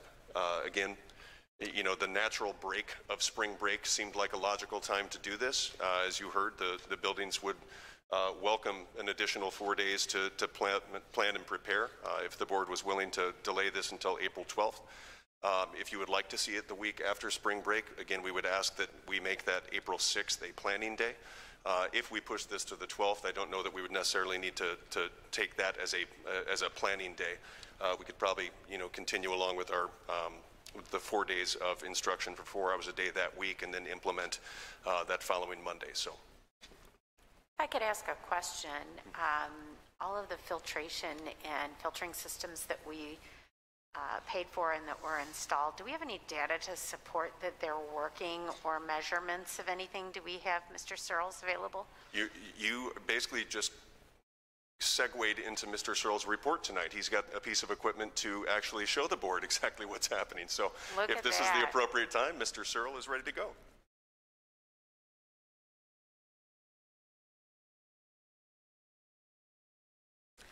Well, I guess that was good timing. So I guess I'm going to just go ahead and give you my complete report, because it kind of falls through with what you're asking. Just like to give you a brief update on the Buildings and Grounds Department. Pleased to report the Maintenance Department, along with outside contractors, have completed installing all of the phase 2 of the global plasma system. We've put that in at the MPC and all the elementary schools. Our ability of our staff to assist in the installation of the majority of these units has benefited the district greatly. It's allowed us to complete the project very quickly, and it's been a big cost saver. We've been monitoring the performance of the units by taking particle samples. So we were able to obtain a unit like this, which is a particle analysis machine. And we had that prior to purchasing them, because we had requested it from a demonstration many months ago. And we had been kind of attempting to understand it and see if it would benefit us. In doing that, we took a bunch of samples, which was nice, because we had these samples pre the kids coming back. Our readings clearly indicate a dramatic decrease in the number of the SAR particles. So there's a certain size to these particles that this machine will allow us to see. It's demonstrated a massive decrease. When I say massive, where we were standing at right now had approximately 13,000 particles that would have been qualified as a SAR size. And I just ran this before we walked in tonight, and we're sitting at under 1,000. So, you know, that didn't come from magic. It came from the units. And those units are installed above us, and obviously the numbers that you folks had purchased that are mobile. The only thing I can tell you is, you know, they compare everything, mold, whatever it is you're trying to get a handle on, when you try to capture it, they compare it to the outside air. And we are significantly below the outside air at every single building. And we've been that way for about a week and a half now, so the machines seem to be progressively cleaning the air more and more. You know, it may be too early to declare victory, but it sure does seem like we have made some progress. You know, in that portion of it, is there any questions I can try to answer? So can you tell me, does it show a significant difference daily when our children or students are in the classrooms, and you can measure that daily to see if it's an improvement? I mean, we can measure it by the hour if we wanted to spend that amount of time, but basically we've been measuring it after they leave. So, you know, our goal is trying to see how much of it is developing in the building, and then how much are we removing regularly. Obviously Mondays are a much better day than a Friday, right? That makes common sense. But the general overall average after they leave, we're scrubbing the buildings within 2 hours, which is just crazy better than we anticipated. So it's, you know, I'm feeling much better about eating in gymnasiums, eating in, you know, classrooms, eating anywhere where the mask comes off, because as long as the kids are not directly using aerosol on another child, which is, you know, obviously spitting, it's been, you know, it seems very good. Do you attribute this to COVID decreasing, or is it just to the fact that these are phenomenal units? I don't know if I'm able to answer that effectively. I mean, it coincided, right? We got these units running, we saw the decline. There has been a decline in COVID. So I'm not sure if it's, you know, which is first. I can tell you honestly that, you know, we had data from when COVID was extreme, and then we had data still when things were not so good, because we started getting these units in, you know, here to use, and we saw the change then. But the dramatic change, the outside still has a, you know, reasonable amount of that size particle. So if we took a sample, we all went outside right now, we'd see 5,400 units, roughly. And we'd come in here and run this right now, and we'd see 1,000. So we're scrubbing. It's definitely scrubbing. We're beating the outside air. That's about the only thing I can tell you. So it's safe to say that we did the right thing? I think it's definitely helping, for sure, for sure. Thank you for your time. Thank you. Did you say that phase 2, can you just clarify, is that the permanent units are in then in all the buildings? That's correct. We've you know, made a major push to try to get those in once we saw the dramatic change. Kind of put everything on hold, and got pretty far behind on normal work, but we have definitely got them installed, and they're all operating. You know, I kind of anticipated we'd spread that out a little bit, so we didn't quite have the dramatic decline in our other work that we should be performing, but we decided to just go ahead and take the plunge and get them done. And they're definitely benefiting students and the faculty. I just want to say thank you, because you came on and took this new job, and then we've really worked you hard. So thank you for all your hard work, and you and your staff, because yeah, I would hope that the staff all feel safer, and I would hope too that the parents too would feel a lot more comfortable with their children coming back. And I know if, you know, my children were here, I would definitely feel better. It's an improvement. I had one more question for you. By our staff installing these, were they able to learn some essentials from doing that now to be able to repair or work on these units? Did they have some good learning from installing these themselves? They did, but it was not the kind of learning you'd prefer because it was under a lot of stress, and these are extremely high voltage. So there's not a lot of room for mistake. And, they did a phenomenal job. I mean, we're talking 4 people, right? I mean, that's really what we're talking about. The staff of our maintenance department for a school this large is 4 people, and that is not normal. So, we, with a very modest group of folks, performed basically a summer's worth of work in a month, or slightly less than a month. And it's, I have never seen that much work done that quickly. Can't thank them enough. They did a great job. I know the guys are tired. I know they've had to do some very heavy lifting. It's everything from, being here and being concerned why everyone else was home, trying to keep the buildings operating, all the way to, cleaning COVID rooms when no one else, no one had any answers. We didn't know if we were going to come out of those rooms with COVID. Those guys never questioned. They went in every single time. And I thank them greatly. Any further questions? Or? Yes, the technology part, it sounds like you're the one who's learning all of that piece. Is there anyone else besides you who's learning that piece, I hope? Yeah, I mean, there is. Okay, I mean, good. Obviously they have to perform it, but our HVAC contractor has been a key. He's been a very strong advocate of this from the beginning, and he certainly understands it the most. So we've learned a lot from him, and we learn every day. We've repositioned machines. We've learned how, or we think we've learned how to, to move forward cleaning those equipment and taking care of the equipment. So there's lots of components that go into, installing hundreds of thousands of dollars into a school system and then trying to learn how to take care of it. And we are still, in that process right now. Is there a ongoing maintenance that you have to perform, or is it daily, weekly? Well, there is, and that's what I was going to say next. Something that we're kind of embarking on right now is the process of changing filters, right? Which used to be a common, quick, simple task.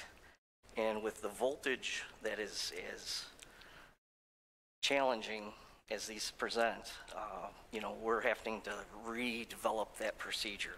We can't use the same people, we can't go at the same speed, and of course we don't want to ruin that brand new equipment. So, we're developing that as we speak, and we're underway. That was one of the things I was going to state to you, that we're trying to do our first full filter change, which seems very simple in the past, but has become a completely different task. Anything else I can try to answer? Just extend our thank you to your entire staff. Will do. Job. They certainly deserve that. Just kind of close out here. Our custodial department is continuing to sanitize and clean each day, so don't think we've stopped. We've been working on making necessary staffing changes to implement our future lunch program. So, we're adjusting desks and we're moving furniture and trying to work with the principals and try to get things as efficiently as we can in place. During spring break, we're going to take that plunge into the univents and attempt to clean them. So that'll be challenging. We'll see how that goes. Just some other items that I kind of need to make sure you guys know about. We're working with our architects, and we prepared about $600,000 worth of life safety work to go this summer. So that has been going on while this all has been going on. Life safety projects being addressed are ADA egress and fire safety doors at the junior high, repair of the gym walls and the floors at Jones Elementary, and replacing the boiler room doors at the MPC. So the bids are out that were received by April 8th, and then obviously be back to report to you of what we've got there. Any questions? So before I leave here, what this thing does is basically when we engage this thing, it shows us every single particle that we're breathing.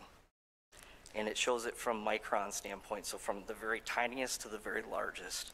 And there's 3 categories that are what we're keying in on. That's the SAR category. And we found it to be extremely accurate. It's almost frightening how accurate it is. We can trick it, and it'll respond. We've tested it in a number of ways, and you know, we're going to keep on testing. And just to give you a little sense of security, we had an independent gentleman come in, does our, you know, different types of samplings for error, and let him test with his sophisticated equipment, that is air trapping equipment, and he came up with the exact same results as this did. So we know it's working. And that's it. All good? Thank you. Great question, and we knocked out one of the administrative reports right there too. So, where we were getting to is we're ready to make this next step, and so we're looking for I guess feedback from the board on if you are ready for us to get back to essentially full school days, and then I guess we have the outlying question of would you like to see it the week that we return from spring break? Or would it be the April 12th, as you heard, that a few additional days of planning for the student return would benefit some of the schools? My thoughts, I guess, considering, as we've seen, parents want time to think before they make a decision in some cases. So results aren't coming in as quickly as we would like for them to be prepared, so that they're prepared. I personally, I think I would like to see them wait until the 12th. That'll give them a few extra days to get information back. And really and truly, I don't want them working over their spring break. I think everybody needs a break to step away. So that would be my thoughts. I would have to echo Vicki. And from what we're hearing from parents, they need time to plan adequately. They need to plan for daycare, for pickups. There's a lot that goes into it with our parents as well as our teachers planning. So I think a couple extra days would be good for everyone for communication purposes. That's just my opinion. I actually have to kind of agree myself. Just for the fact that once they get their numbers in, we don't have to worry about transportation.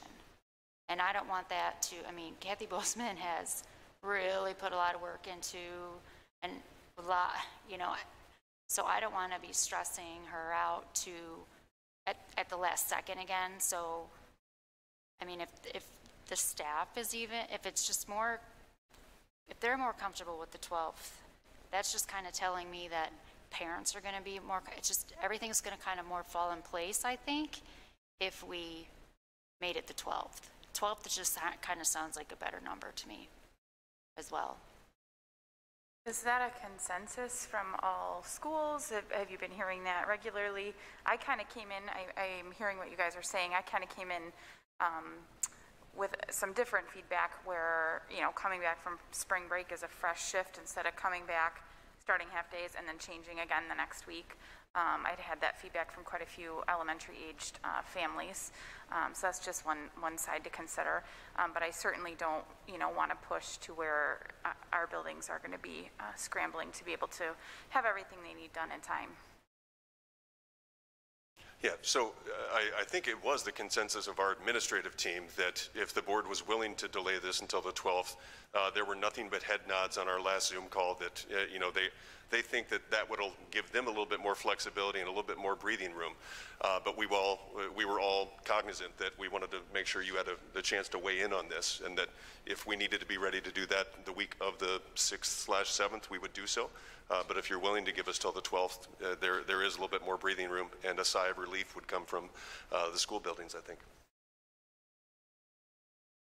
I'm just curious, though, what then would be the timeline for the parents to get their surveys in? Because, again, the big portion to start this whole thing is going to be transportation. Yeah, so to reiterate, if you delay this till the 12th, I don't think it would change our survey plans at all to the parents at all. We would get communication out to families, you know, tomorrow stating that this is going to occur. We would ask them to make their selection by the end of this week at the very latest, knowing that we will still have plenty that the schools have to call and track down. So this even gives them a little bit more breathing room, knowing that a lot of next week will probably be school offices calling parents to make sure that we track down and know their choice. So that then everyone can enjoy their spring break? Well, I was thinking that not only can they enjoy their spring break, but they still have planning to do when they come back from spring break. And it's not just the cut and dry, we're coming back from spring break and we're going right back into this new scenario. I feel it's important for both the parents to transition as well as the staff to transition. We don't want them to work through their spring break, but we also want to make sure that our parents are communicated to. It gives them time to do the necessary things that they need to take care of, as well as our teachers coming back and having everything adequately planned for our kids to come back that next following week. It's just my opinion. You know, starting on the 12th, if we do that, the amount of planning that the teachers do and all the staff and parents do, we need to have as much planning as possible so that it runs smoothly. If we start early and we're not ready, then we certainly have a problem. And there may not be any communication over Easter break. So starting on the 12th probably would be the best solution. Would that take away the need for that planning day? And also, would we still have the deadline be Friday to give our schools as much planning time as possible? So I guess we're not really giving parents extra time, but it does give the schools extra time to plan and follow up on any numbers that aren't turned in by Friday. Well, we are giving parents extra time, maybe not for that decision, but to do everything they need to do in their personal lives to get their kids ready to go back full time. Right, and I understand that. I just meant for the survey purposes. I'm just clarifying the survey date, and then if we need the planning day. Yeah, and I think I said if we were going to the 12th, we wouldn't be recommending using a planning day on one of our 4-hour days that week. So we would run the traditional 4 days or 4-hour days for the week of April 6th. April 5th is a holiday for us. So 6th, 7th, 8th, 9th, then coming back on the 12th with this longer school day. I think what we're going to find is parents are going to maybe find those first 4 days back maybe cumbersome or confusing, and I think as long as we spell out in our communication very clearly and concisely what our methodology is, I think that we won't have as much pushback from the community. But I think we just need to do what's right, like Al was saying, and make sure that we're adequately staffed correctly, transportation's in line, our parents know what they're doing, and giving that extra, giving an extra few days can't hurt. Right, we've been out this long. We're giving just a little bit of breathing room for everyone. So if I might, there was some confusion that's happened in the past. So I just want to take an opportunity to clarify. So what the change that we're looking at for the 12th, which again I'm supportive of as well, is that our students that are already attending 5 days a week will now attend a longer day in which they will be provided lunch and will be there for a period of time, not quite the full day.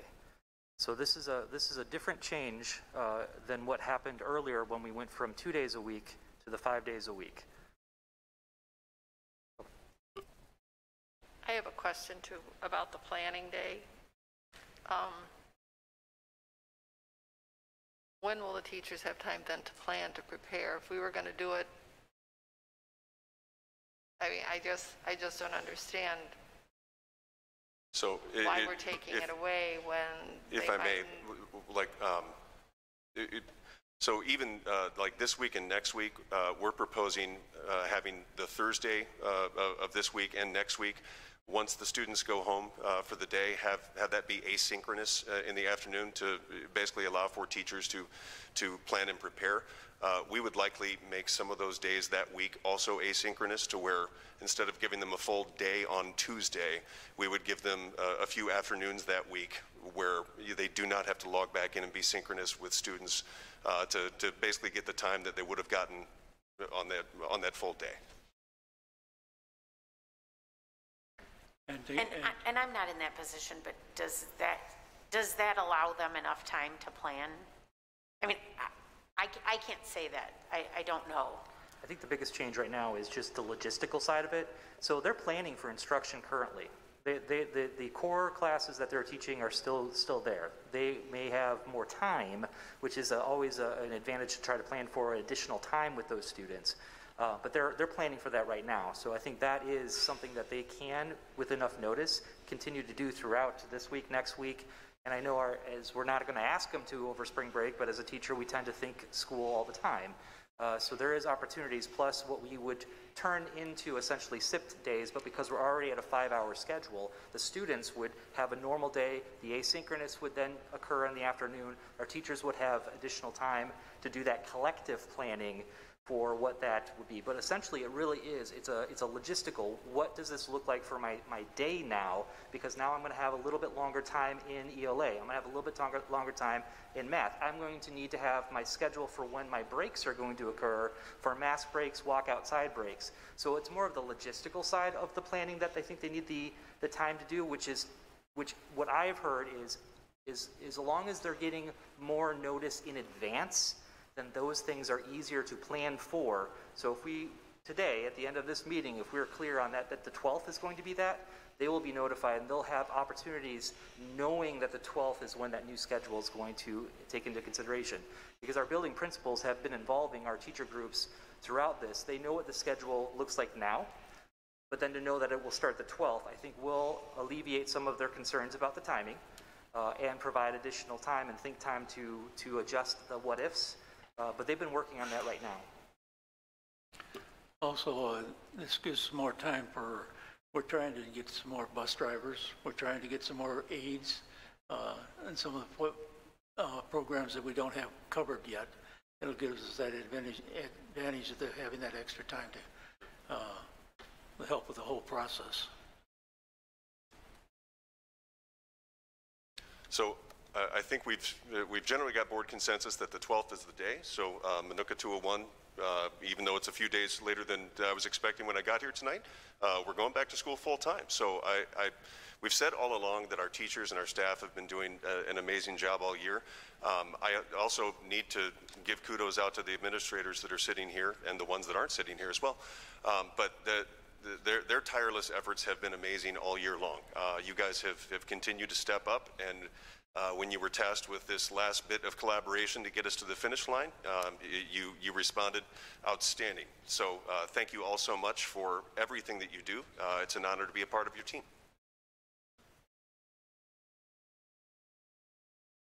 Ditto. I won't make a long speech. Okay, we're ready to move on to MJHS diversity and inclusion. I'm going to take a moment to talk about the MJHS effort they're putting forth here. This was something that they had been working on for a number of actually years now, I would believe. And in that effort had started to put some really traction into it. And then, of course, we were derailed prior to COVID or during COVID. So I just want to recognize that this has been a ongoing discussion, an ongoing planning for a number of over a year, maybe 2 years. And so I'm very happy as they brought it to my attention and included me in this, where the direction was. And I'm happy that we're getting back to this. So with that, I think Mrs. McCarroll, you are the lead in this. Awesome. So I look forward to hearing where you guys are with this.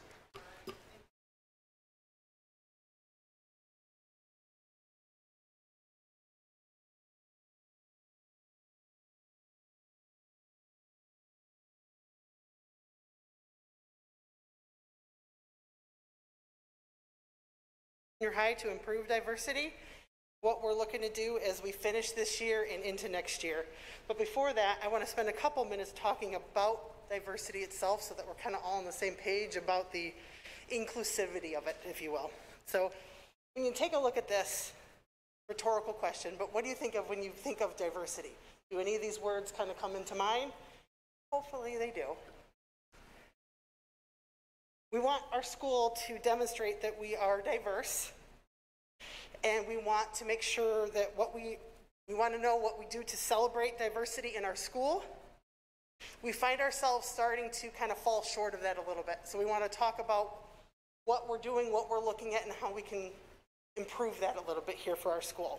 So diversity for us, it's all things inclusive. We're talking about different social, racial, ethnic, cultural backgrounds, people of different genders, all sexual orientations, and the intersections or combinations of any of those. Diversity is something that we are passionate about, and as a district, we recognize that we continue to face obstacles that surround themselves around racism, sexism, sexual orientation, and socioeconomic status, to name a few. Over the last few years, we've been talking about ways that we can work through this and get better at things. We've all been taking, at the junior high this past year, we started taking courses to help us understand some of these things better. Ms. Massey took Leading with Justice for All, Are You Prepared? LGBTQ Sensitivity, Bias and Response. Mr. Finkelstein just took a course entitled Responding to Racism, and he said it's by far the best admin academy he had ever been a part of. Mr. Gensler is taking the School Leader as Champion for Equity via Diverse Literature, and I recently took one called Leading Equity Work in a Majority White School. In addition to that, Ms. Massey and myself are currently teaching an Understanding Poverty in Education class through our partnership with USF. All of these classes currently apply to us at MJHS and the district, as you can see, which is why everybody is standing up here today.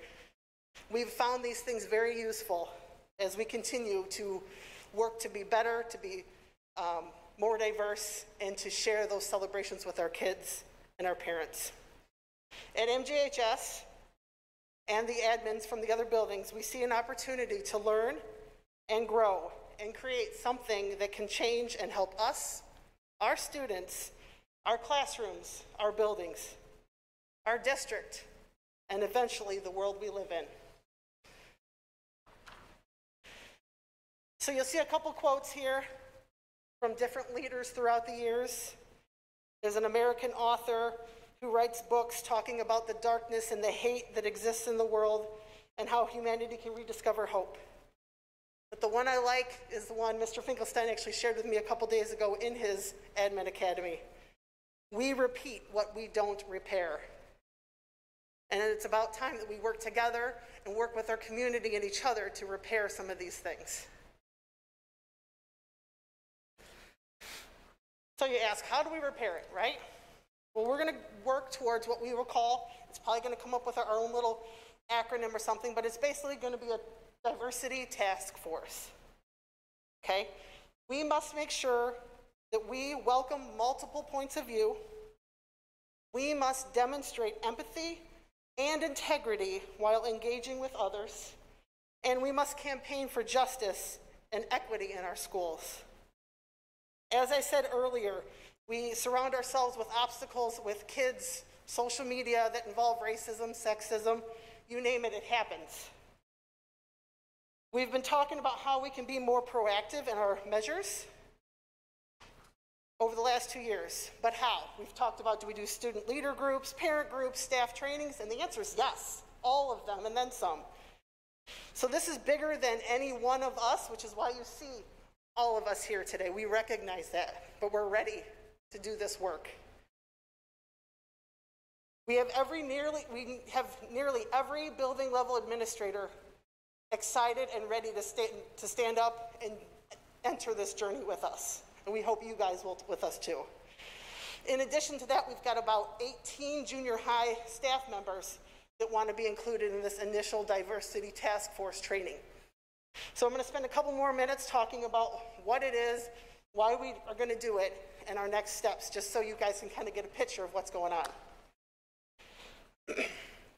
So the Diversity Task Force, what they're going to do is basically examine all the things we do in our building, and hopefully eventually the district, through the lens of diversity. That includes the teaching and learning, school climate, recruitment, retention, prevention, and education, and review of policies. For example, teaching and learning. It's what we teach and how we teach it. I think Dr. Rulin's going to speak to that a little bit more with his presentation as it relates to the culturally responsive teaching and then the inclusive curriculum. But basically, it's what we teach and how we teach it. It's our science teachers speaking about the medical advancements that transgendered scientist Ben Bari has made with the treatment of Huntington's disease and Alzheimer's. And the teachers feeling confident in their response to an upset parent that we discussed a transgendered scientist in class. It's talking about Black history as American history, and not just talking about it and highlighting it in February. It's looking at what are some resources or interventions that will work best for maybe a Hispanic female in the teacher's classroom that struggles to show up to class every day. She's trying her best. She's living in situational poverty. Her father just lost his job, and her mom is bedridden because she's expecting the next child. What happens to that young lady? She becomes an adult instantly in that house. How can we help support her? What can we do? Not just physically and emotionally, her having to be an adult now at 12 years old, but academically, what can we do to support her as well? It's looking at the school climate.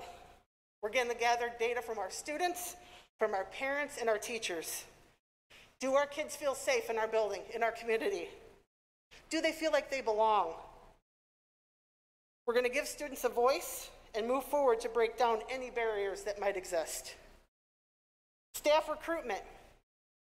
One of the conversations we had recently administratively was eye-opening, and it originated from a social media post that one of our teachers posted. So I'm going to ask you guys, when was the first time you had an African-American teacher? For most of us, it was college. That's sad. How can we recruit diverse candidates? And then going the next step, how can we retain diverse candidates? We can't have one without the other. Talking about prevention and education, review second step, character counts, other things like that. Thank you. Talking about how we can be proactive in the prevention of racial, gender, social inequalities, educate staff and students and community members on diversity. Review of policies. Taking a look, do we have policies, rules, or procedures in our building or in our district that need updating to better reflect our diverse population? For example, a lot of the schools that go through this training might take a look at something like their dress code or their homework policy, because most of the parents are working jobs where they're not at home at night to double check the homework and stuff like that. Those are kind of the policies and things that I'm talking about. Just to kind of give you an idea, it's everything through the lens of diversity. It's a lot of stuff, right? Well, why do we need it? We need to know what we don't know. I'd love to sit up here and say that we're experts in this and we got this, but we're not. We're much better together, collective, coming up with our ideas, but we're still not the expert in this. So we'd be looking to have some help in that. And we need to know how we can service our kids better, because, second point, the minority populations, they continue to increase in our district. However, those numbers don't translate into other areas. For example, our Hispanic population is about 20%. So if you look at our course recovery and struggling students, that should be 20% Hispanic population. It's not, it's more than double. Close to 50% of our course recovery kids are from our Hispanic population. We're doing something wrong, and we got to figure it out what it is and fix it. Same thing with African American. African American population makes up about 5% of our population, yet they make up for 13% of the students at the junior high who need some sort of course remediation. Historically, Underrepresented populations show significant gains when schools or businesses undergo this training. We need to make sure we're a part of the solution. Otherwise, we're just a part of the problem. Saying nothing or doing nothing says something too. The next point, you can fill in the blank with populations, but we all lose when we don't foster and support diversity and equity. So you fill in the blank of population, African American population, Asian, transgendered, Hispanic, female, whatever. But when some of our populations are struggling academically and we miss opportunities to support them, or when populations don't feel supported, when populations don't feel safe, we all lose. They are important voices to the learning community, and we all need our student voices, every single one of them, to be heard. Otherwise, we're perpetuating the problem. Our staff demographics do not match our student demographics. I'm going to go to the next slide. I was kind to us. I actually showed the district comparisons, not just the junior high, because we look worse at the junior high. If you take a look, our student demographics, Hispanics are 20% of the population. African American, 5%, Asian 1%, multi-race 6%. As a district, Caucasian is 94%. At the junior high, it's 98%. Hispanic is 4.5%. At the junior high, it's 1%. African American as a district is 1.5%. At the junior high, it's 1%. Our student demographics don't match our staff demographics. And while it's not going to be perfect, we need to work at fixing that a little bit. Our students need to see themselves in our staff. Our students deserve to see themselves and their teachers role models within a school. Minority students often perform better on standardized tests and have improved attendance and are suspended less frequently when they have at least one same race teacher or role model in their building. And the last one, our students matter and we can do better. And when we can do better, we need to show it and do better. So that's what I'm asking for today. So our next steps, a lot of bulleted items, a lot of things to do. We've already begun the work on staff trainings and ways to celebrate diversity at our school, and I know the other leaders behind me are doing the same thing. We have diverse leaders in the world posters, thanks to Aaron and the technology department for helping us with that around the building. We're doing a individually unique but together complete kind of push that celebrates everyone as an individual at the junior high, but also an important member of the MJHS family. And our SIP team kind of came up with that. Many of the schools that we've reached out to through our contacts or admin academies have what you would call like a chief equity officer or a diversity and equity coordinator. But we all will be working closely with Dr. Mon, Dr. Rulin, and Dr. Staub to determine the best fit with the consulting firm on how to proceed forward. Just so you know, most of the programs that we've been looking at, they allow for about 20 to 30 members on the team. There's usually between 4 and 6 trainings throughout the year. So this is something that could potentially start next year. Go throughout the year, 4 to 6 trainings with the consultant, and then you've got like to-do lists in between to work on. When we get that team trained, then we can talk about training the entire building, the entire district, you name it, we can do it. We've also started reaching out to people for a parent advisory committee. We are also looking for a student leadership team because we want to make sure we hear their voices and that they are a part of this process too. Depending on the consulting group we go with, these timelines might need to be adjusted. They're kind of arbitrary based on what we think we can do. We do have, in some of the research, we have openings with some of the consulting firms, but they're booking up fast. This is something that has seen more traction the last couple of years, and these companies are filling up fast. But they do have openings. We've been checking. So this is going to be close to a 3-year commitment, and that is something we told people from the get-go. You're interested in this. You're in it for the long haul.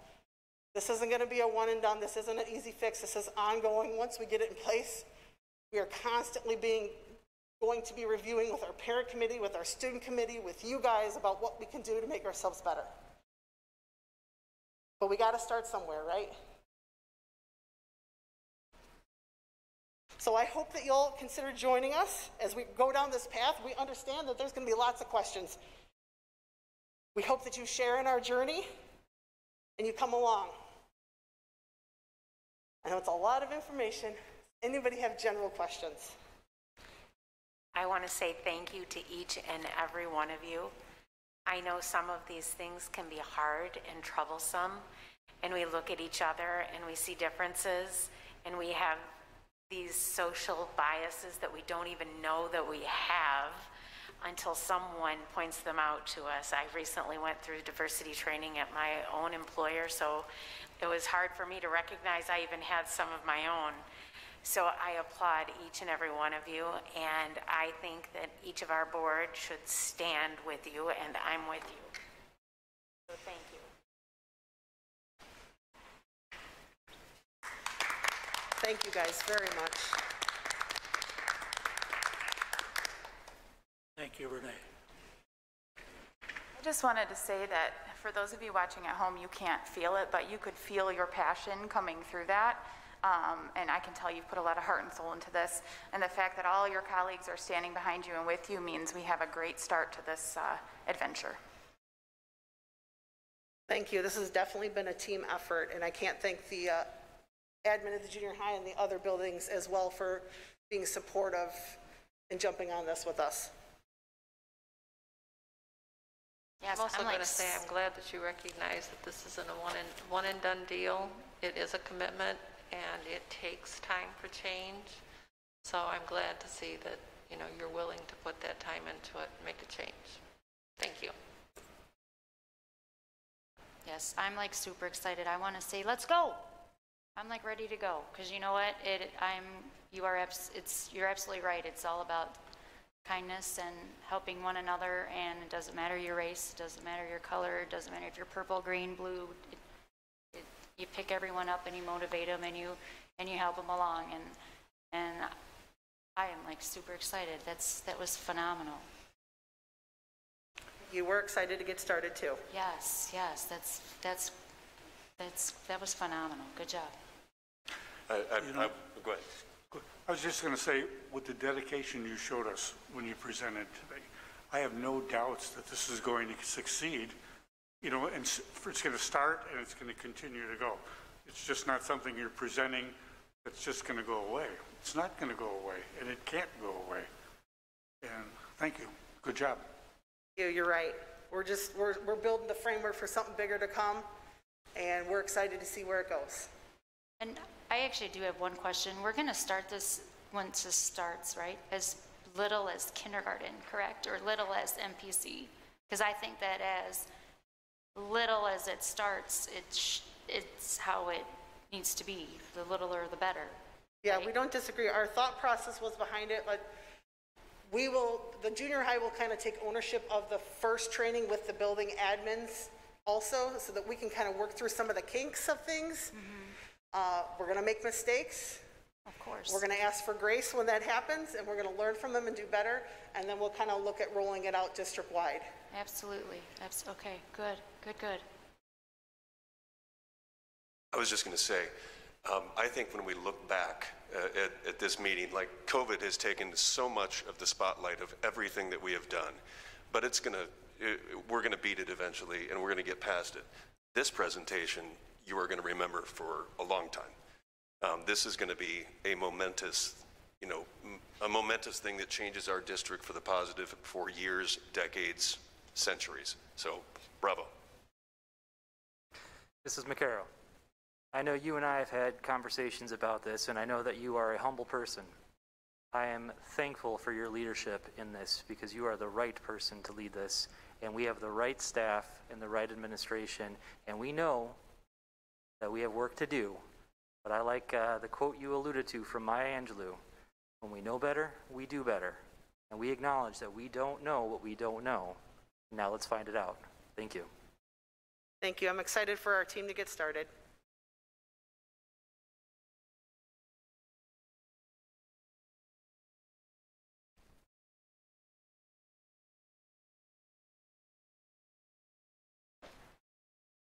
All right, I believe Dr. Rulin has the next few info items. So for the next 3 hours, I'm going to talk us through a couple things. No, actually, this is a great segue from the diversity and inclusion, kind of getting into some of these other areas. This is more of a theme that we're talking about right now. So the first one I want to address is this culturally responsive teaching and leading standards.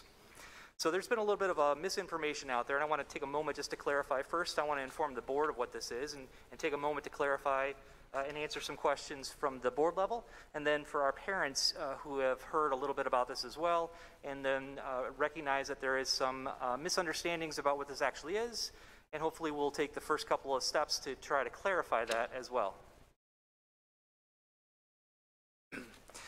So first off, the standards. I want to clarify right off the bat, the cultural responsive teaching and leading standards. I want to clarify that they are teaching and leading standards. First misunderstanding was that these are actually learning standards for students. These are not. These are to be applied for our teaching staff. These are primarily to be applied at teacher preparation programs and university level. So I just want to walk you through some of the highlights of what that is and what that means so that we are, again, clear on what this actually does for the profession. So the standards apply to the teacher prep programs mainly. They're going to begin there, and then we're also going to have opportunities to do some professional development within our own staff as we have the ability to.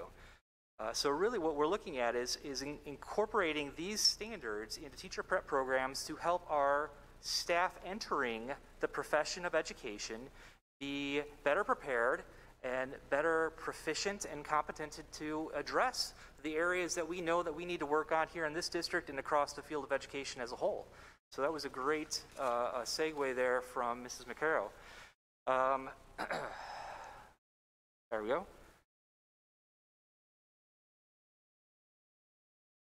Aaron, there we go. The standards will help future teachers engage and connect with students from all different backgrounds. They encourage teachers to engage in self-reflection, to get to know their students, families, to connect the curriculum to students' lives, and to support student leadership. Great teachers already use these best practices. The standards offer more support to ensure educators are adequately prepared to teach all students effectively on day one in the classroom. And I think that's the key here. As it's going to be with these standards, identifying it for staff, it is with the work that we have been introduced to in the previous presentation, is that we need to make sure that we are preparing our staff and equipping them with the skills that they need to address their students effectively and to understand the backgrounds of those students.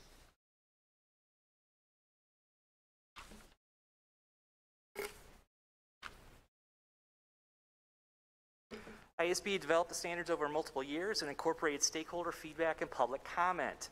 I will tell you that this was not a political or not intended to be a political topic, although in the recent time it had become, and they made additional revisions to make sure that this was not a political talking point. So ISB's Diverse and Learning Ready Teachers Network created the standards. An earlier version included the word progressive, meaning to make progress. That word was never intended to be political and was removed in the 2020 version in response to public comment. The standards come from research for closing the achievement gaps. Cultural responsiveness improves student outcomes across a range of indicators from math and reading scores to attendance to post-secondary enrollment. The standards will help combat the teacher shortage. It will help educators become better teachers and experience higher job satisfaction, which makes them more likely to stay in the profession. They will also help recruit and retain teachers of color. You're going to hear a lot of this repetition from our previous presentation because we know what we need to be working on. This is also coming from the state level as well.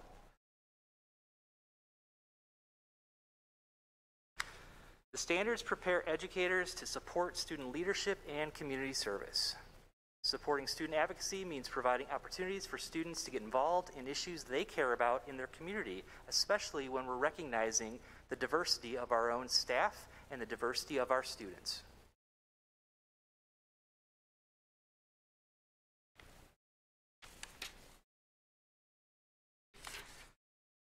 The standards invite future teachers to examine how their personal convictions and their own backgrounds can influence their teaching practice. We know that with diverse students, a diverse staff can be paramount to their educational experiences. The standards outline strategies for how educators of all backgrounds can ensure students of all identities and upbringing feel welcome and affirmed in their classrooms, which is critical for students to be able to learn. Finally, a little bit of support for these. Both IEA and IFT have come out with public statements supporting the adoption of these standards, which have now gone through ISB and JCAR and are now to be implemented. So a little bit of where we stand in the state. More than 52% of Illinois students identify as students of color, and English learners make up the fastest growing student population. The ability to reach students from different cultural backgrounds is an essential skill to succeed as a teacher in Illinois today. So with that, I pulled up our student report card that was most recently revised, which was from the 2018-2019. Now, while Minooka is not the most diverse district, it does have diversity, and we need to acknowledge and we need to embrace and support that, as we heard earlier. To summarize,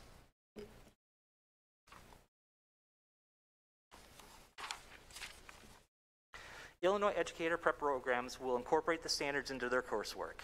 ISB also will offer professional development on the standards to current educators. The culturally responsive teaching and leading standards apply to teacher prep programs, not to K-12 school curriculum. ISB updated the draft in response to public comment to remove the potential of to be perceived as political. The standards will take effect in October of 2025 as we start having our first round of teachers that have gone through that program. The standards support multiple viewpoints, experiences, and perspectives, promote inclusiveness, and encourage critical thinking. The standards were developed by a diverse group of educators from around the state.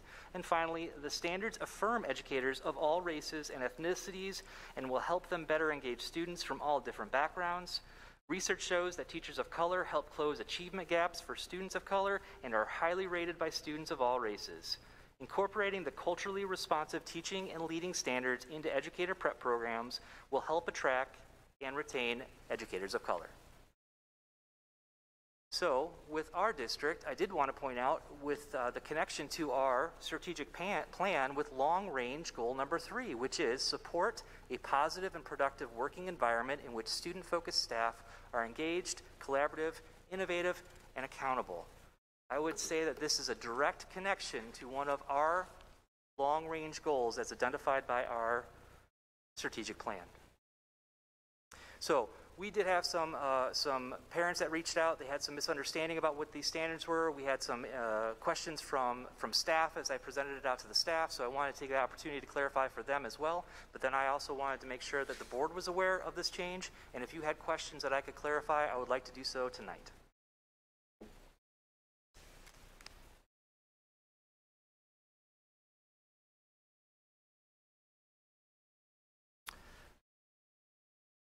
Very good. So you'll hear more and more about this, especially as we talk about the actual work that will be done in the district, which is going to follow along with Mrs. McCarro's work with the junior high and then into our district as well. So you'll hear more as we continue this work. This leads us into the next topic that's related, which is the inclusive curriculum LGBTQ+, which was House Bill 246 and Public Act 101-0227, signed by Governor Pritzker. Again, my intent here is to inform the board of changes that have been occurring at the state level and the impact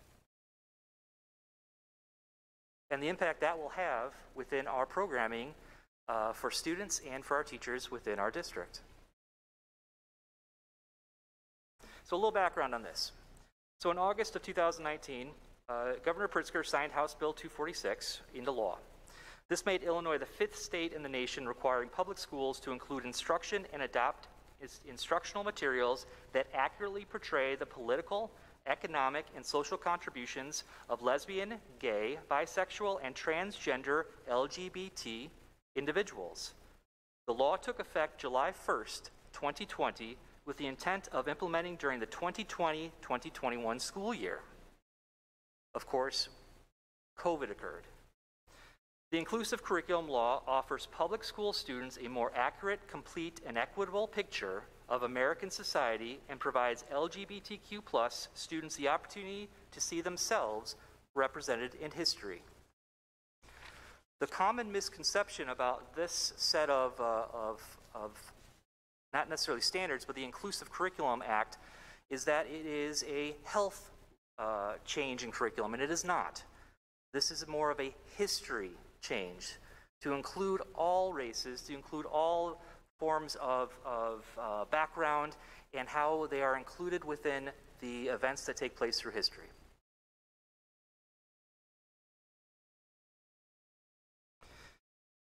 So the impact that this can have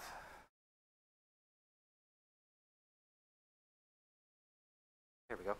The impact on students in the school climate that this may have.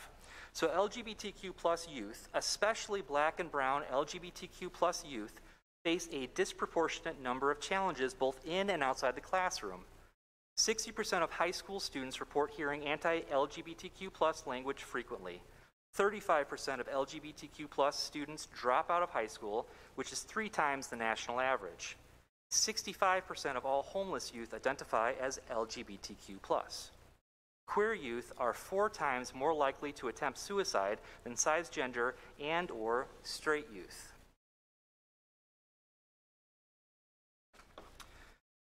The challenges are amplified for Black and brown LGBTQ+ youth. According to the GLSCN, 80% of LGBTQ+ students of color have reported being verbally harassed. 33 to 54% experienced physical violence, and more than half were harassed because of their race or ethnicity. Inclusion of LGBTQ+ history in curriculum instills in students the intrinsic worth of all individuals and the value of a diverse society. It encourages positive educational outcomes and successes of all students, provides LGBTQ+ students an opportunity to see themselves reflected in the classroom, promotes the creation of a safe and affirming school climate, including lower rates of bullying, harassment, and discrimination.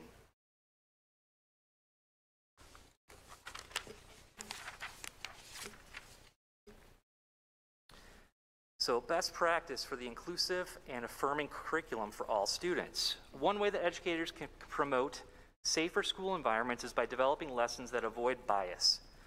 And that include positive representation of lesbian, gay, bisexual, transgender, and queer people, history, and events. For LGBTQ students, attending a school with an inclusive curriculum is related to less hostile school experiences and increased feelings of connectedness to the school community. Inclusive curriculum benefits all students by promoting diversity and teaching them about the myriad of identities within their community. And again, I like to take this opportunity to be very clear about this. This is about teaching students about a variety of backgrounds of students around them or people in their community, and also our students that identify as LGBTQ+ to see themselves represented in history. This is not about indoctrination.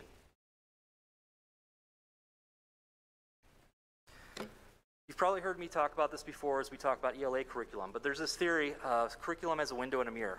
It's very popular. It's very popular because it's very powerful as we talk about curricular materials, resources, and developing curricular instructional lessons. So a curriculum can serve as a mirror when it reflects individuals and their experiences back to themselves. Reading then becomes a means of self-affirmation, and readers often seek their mirrors in books.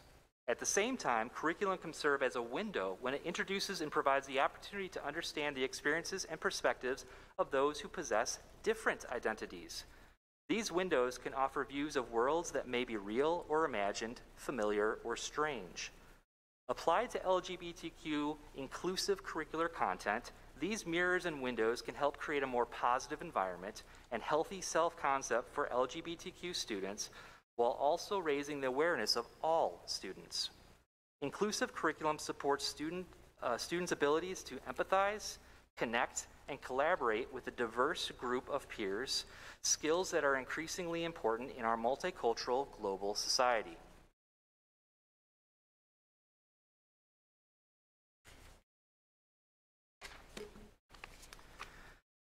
So our considerations is to ensure a coherent curriculum. Curricular fragmentation or isolation occurs when topics are taught without context and are positioned in such a way that they fail to connect to the big ideas of the topic being studied, such as when LGBTQ themes are only introduced during LGBTQ History Month in October or LGBTQ Pride Month in June, very similar to what Ms. McCarrow talked about with Black history only occurring in February. Additional fragmentation occurs when educators include only lesbians or gay men to the exclusion of bisexual and transgender people, or when lessons fail to represent ethnic, racial, and other forms of diversity that exist among LGBTQ individuals. So as this has been signed into law and we're now to apply this, we have to decide on how we get there. So going from an exclusive content to an inclusive. So we think about this as a framework, and the inquiry-based learning through the social science standards is an excellent framework that applies naturally to this bill. So ISB adopted inquiry-based learning as a core framework to develop young people's skills in creativity, critical thinking, working in diverse groups to solve complex problems, global awareness, and financial literacy. With each inquiry opportunity, young people can practice and demonstrate these skills through specific areas. So an example of an inquiry-based process with LGBTQ integration. So developing questions and planning inquiries. So to construct an essential question, how did the Stonewall riots incite the gay liberation movement? Now I'm going to be honest with you. So this example that came from ISBE, I had to look up. I was not aware of the Stonewall riots. And I'm going to make an assumption that there's many in this room that are also unaware of the Stonewall riots. So I had to pull it up, I had to read about it.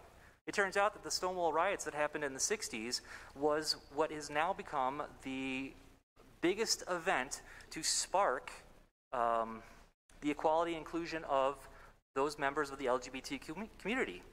It is essentially similar to events that we learned in history about revolutions, about civil rights. But I think as a reflection of our educational system at the time that many of us went through it, it was not identified for us. It was not brought there. We did not have the opportunity to learn about that. So these are the opportunities that we're looking to make sure that we address. So, constructing an essential question. How did the Stonewall riots incite the gay liberation movement? Constructing those questions. What or who did the gay liberation movement leave behind? Determining helpful sources. Search textbooks, LGBTQ archives, nonfiction books found in public libraries. These are the same skills that we would have done with other major events in history. So this is not a very unusual approach. We're looking at the content that we want to make sure is representative for all. Well, the other way of looking at it as well, in addition to that, is not only looking at the skills, but it's also looking at the alignment and integration with Illinois learning standards. So another strategy involves aligning the LGBTQ+ content with the Illinois learning standards to support seamless integration into existing curricula. The social science standards provided by ISB cultivate civic mindedness, historical thinking, economic decision-making, geographic reasoning, and psychological and sociological intellect across all disciplines and grade levels. The learning standards can be used across all school subject. So in this very small table here that's very difficult to read, essentially is the learning standards, or a set of learning standards from social studies for a different grade band. We've got a 4th grade example, we've got a 6th through 8th grade example, and then on the far right is a high school example. So just to give you an example of what it could look like in, let's say, 6th through 8th grade band. So the social studies standard is explain how and why perspectives of people have changed over time. The inclusive of LGBTQ opportunity would be to include into that what were some of the groups that did not believe the LGBT community should have certain rights. What did the Supreme Court ruling of 2015 change for LGBT people? So there is an inclusive content of LGBTQ that directly relates to a standard that is already in play within our social studies grade band of 6 through 8. Again, another example of this is looking at historical sources and evidence. So I'll take a look at the history standard for 4th grade. Using artifacts and primary sources, investigate how individuals contributed to the founding and development of Illinois. So now again, the standard is asking us to investigate individuals and how they contributed to the development of Illinois. So the opportunity for the integration of LGBTQ. How did Jane Addams contribute to the founding and development of Illinois? Students can take a field trip to the Hull House located in Chicago. A direct connection to the standard that we're intended to teach at 4th grade with an integration of LGBT content. Again, the intent behind this is not to indoctrinate any students into a lifestyle. It is to help students identify if they see themselves in history, where that happens, but then to also identify diversity within our historical content so that students have a broader sense of what has happened within our own community.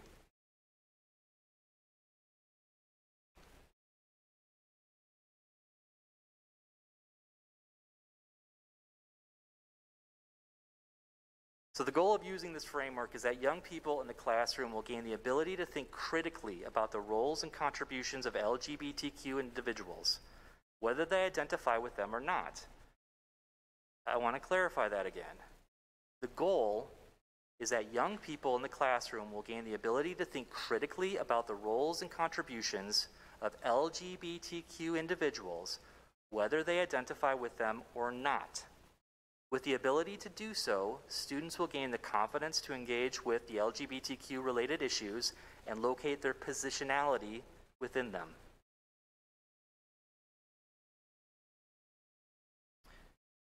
And again, directly relating this to our strategic plan, I would believe long-range goal 2, cultivate a safe, engaging, authentic learning environment that promotes student confidence and growth.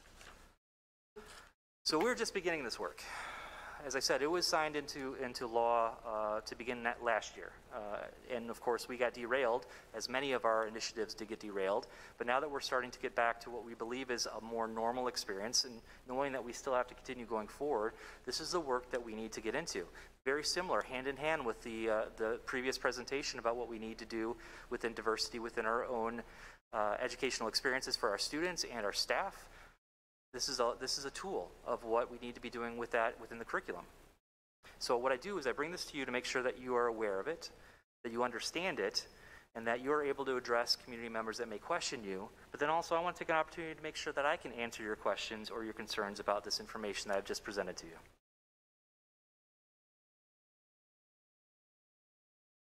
I actually have a question, because as I was looking this over, it was only examples then from 4 to 12, but does it go younger than that? So it includes all kindergarten through 12? It does, but developmentally appropriate, right? Okay. So again, it is meant to be inclusive of, it is not specific learning standards, so there is not content that is mandated. Social studies oftentimes have specific events that are mandated to be taught. We have not been given specific events that must happen. So, of course, when we get together with our curriculum teams to begin looking at the inclusion of how this can happen in kindergarten, it'll look very different from kindergarten as it will look for 6th, 7th, and 8th grade. So, again, developmentally appropriate, but again, not avoiding, but also being mindful of when we approach backgrounds that are different, making sure that it's an appropriate time for students. So. Okay, thank you. Mm-hmm.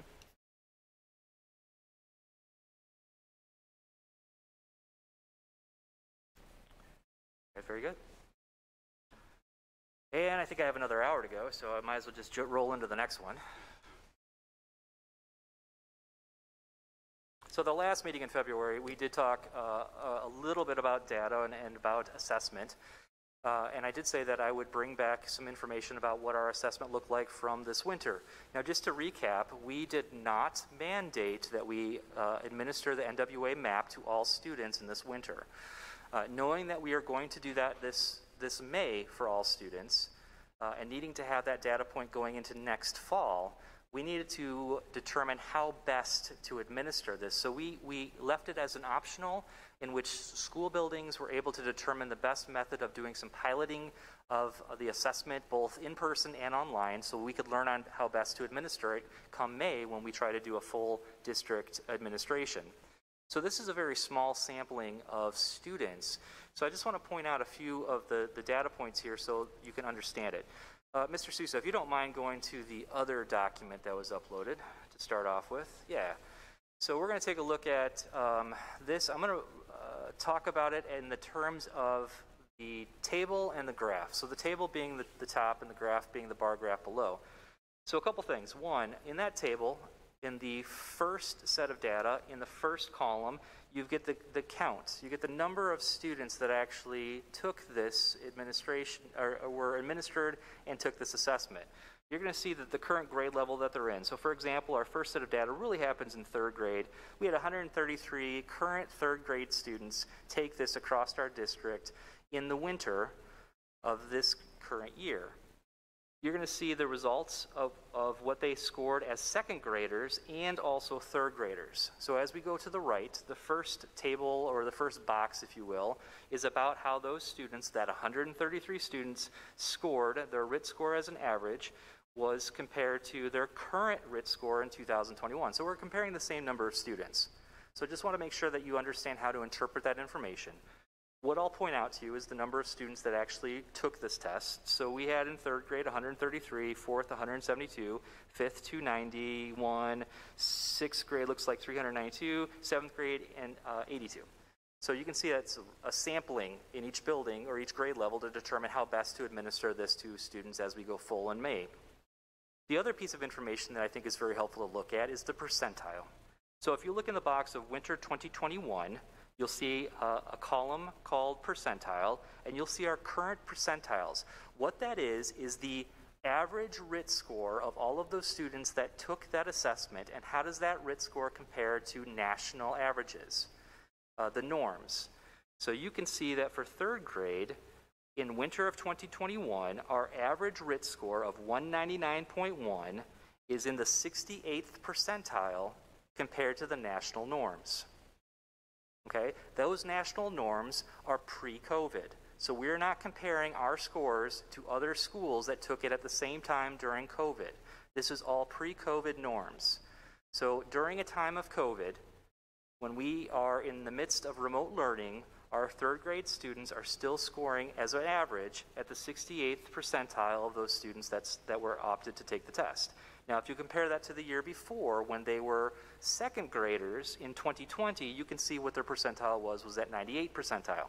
So you can see that while our students are making growth, and this is math specifically, our students are still making growth.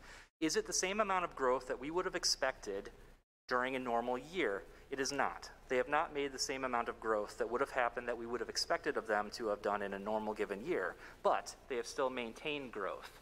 They have maintained growth and have continued to grow. And again, we can look at the percentiles on how they compare to other schools or other students that would have done this in a non-COVID year, and they're still respectable scores, but that is also what allows us to know what we need to work on, and we have to dig into that data more as we get the May results to determine the skills that we know we need to address for the following fall. Another piece of information that is helpful, if you go all the way to the right, if you go all the way to the right in that table, you're going to see student norms. The second to the last is the percent met of projection. So those are the percentage of students that assess that met their projected growth scores. So you can see that 19% met the percentage, 19% met their projected growth. Then 30%, then 21, then 26, then 44. So again, that's good information for us to know as a 30,000 foot view. The last piece of information down here is that bar chart. Now this is one you've heard me talk about before. This is one that talks about growth. You can see the actual growth, which is that blue bar, and you can see the diamond, which was the projected growth depending on where the mean RIT score began. Now you can see that we did not meet in those areas of math, we did not meet the projected growth. Ideally, we would love to see that. What I can show you is that we did grow. And we did grow during a COVID year in which we were in fully remote. Now, keep in mind that the first administration of this assessment was in January, February, prior to the shutdown that happened in March of last year. And the second administration is again in February this current year. So 1 year of essentially fully remote, starting off fully remote, hybrid, and now just returning back to a 5-day post the administration.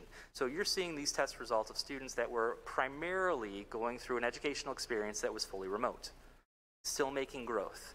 Now, the benefit of this information really is at the building level and is really at the teacher level, where they can take this information and break it down into the scores of skills and what skills students are showing as deficient and what skills are showing as strengths.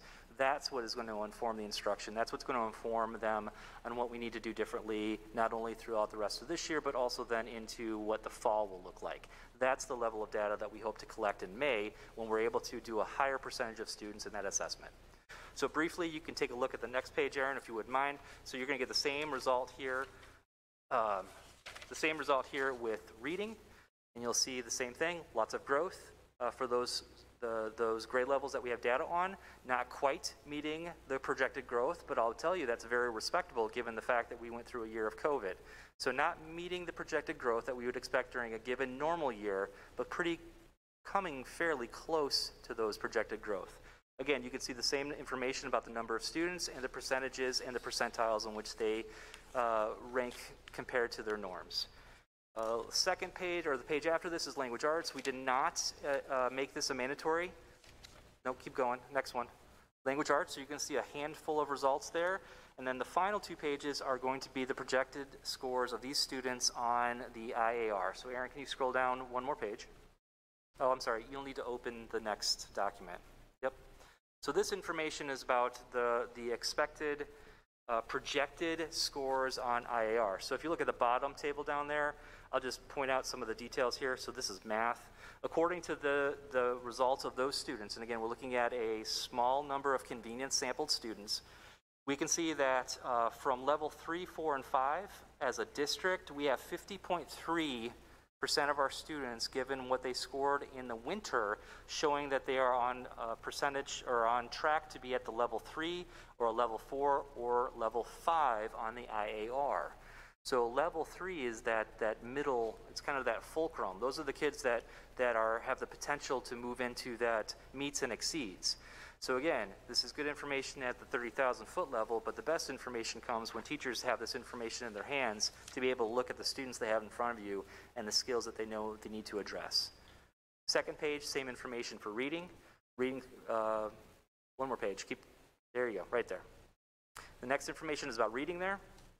At the bottom there, Illinois Assessment of Readiness for Reading, and you can see it's a little bit different there. We're looking at 62% of our students that were assessed showing that they are either in a level 3 or higher, so level 3, which is yellow, green, or then blue.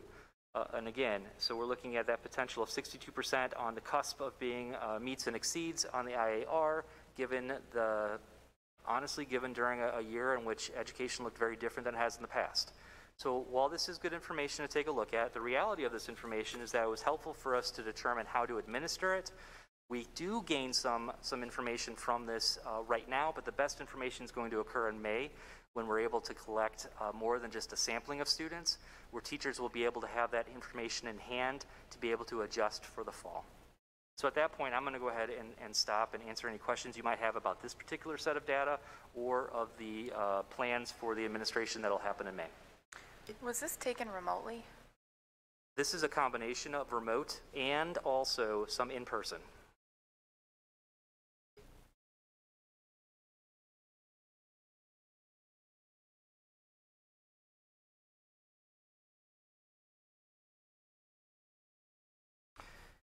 Since I still have the mic, I might as well just finish off with my report here. And really all I have left to say is about the state level assessment, which I did talk to you last board meeting, and at the time I received new information right as that meeting was ending. That information has developed a little bit more since last we talked. Illinois presented an option for districts to consider with the accountability assessments. That is the Illinois Assessment of Readiness. That is also the Illinois Science Assessment. It's the access testing for emerging bilinguals, and it's also the DLM assessment that goes along with a small population of our students that are our highest needs. Essentially, they gave the option they wanted to find out if districts were interested in administering any of those assessments and putting them off until next fall. So we had a conversation with our administrative team about that, thinking about whether or not that was in the best interest of our students to put that assessment off until next fall. And the initial conversation seemed like that could be very, very likely could be a possibility until they further clarified, saying that if we were to put it off until fall, we still would be required to give the next year's assessments in that spring. So if we were to put off those assessments until the fall, which we would have to be completed by October, we would then be turning around in April and giving those assessments again for those students. So collectively, we decided that was not in the best interest of our students. Fully aware that right now the assessment waiver is for accountability in Illinois, which means that we will not be held, be the right way of putting this. The number or the percentage of students that take the assessment will not decrease our standing. The scores on those assessments will not decrease our summative rating as a district for this year. So while we are still required to administer these assessments, the data that is collected from these assessments will not change how our district is viewed on the school report card, nor in the state of Illinois or in the federal government. So we opted to continue to plan accordingly to give these assessments as they originally planned in order to provide a space of time between them and to when we would have to give them again, which would be, of course, next year in the spring. So that was additional information that we've gathered since our last meeting, so I definitely wanted to make sure that the board was aware of that we were given the option, but as a collective team, we did not believe that was in the best interest of our students. So therefore, we are going to, again, administer these assessments as the accountability measure that we are required to do in compliance, and then we'll plan accordingly for next year as things return to a more practical opportunity. And that is my update. I have a couple questions. Can you give us an update of where we are in terms of especially our reading and math curriculum and what we're going to be doing for next year? Sure. Other plans for that? So ELA and math are both resources that we're evaluating, and again, our timelines are a little off because of the inability to get people together during the work that we were doing last year, and so trying to pick that up this year. So where we're at right now is we had a number of resources that we've been looking at. We've had both ELA and also math do a review of those resources using the EQUIP rubric, which is aligned to standards.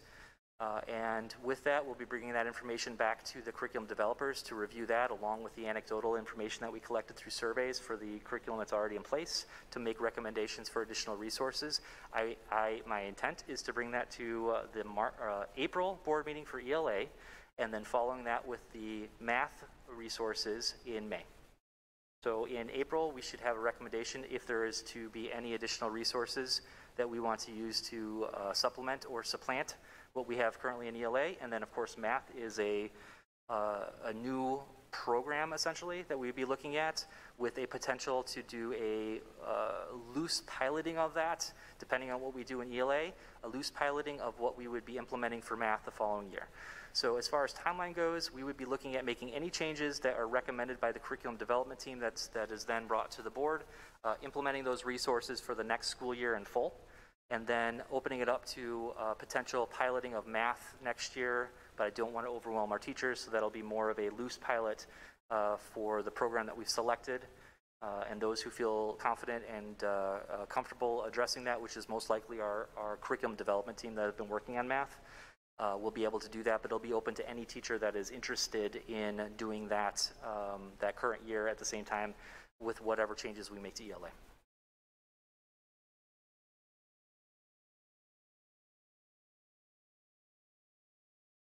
Okay, we moved into the administrative report section of the meeting there. So any of our other cabinet members have any additional topics to update the board on? Mr. Souza, is that all thumbs up? Mrs. Staub, anything? or Dr. Staub, excuse me.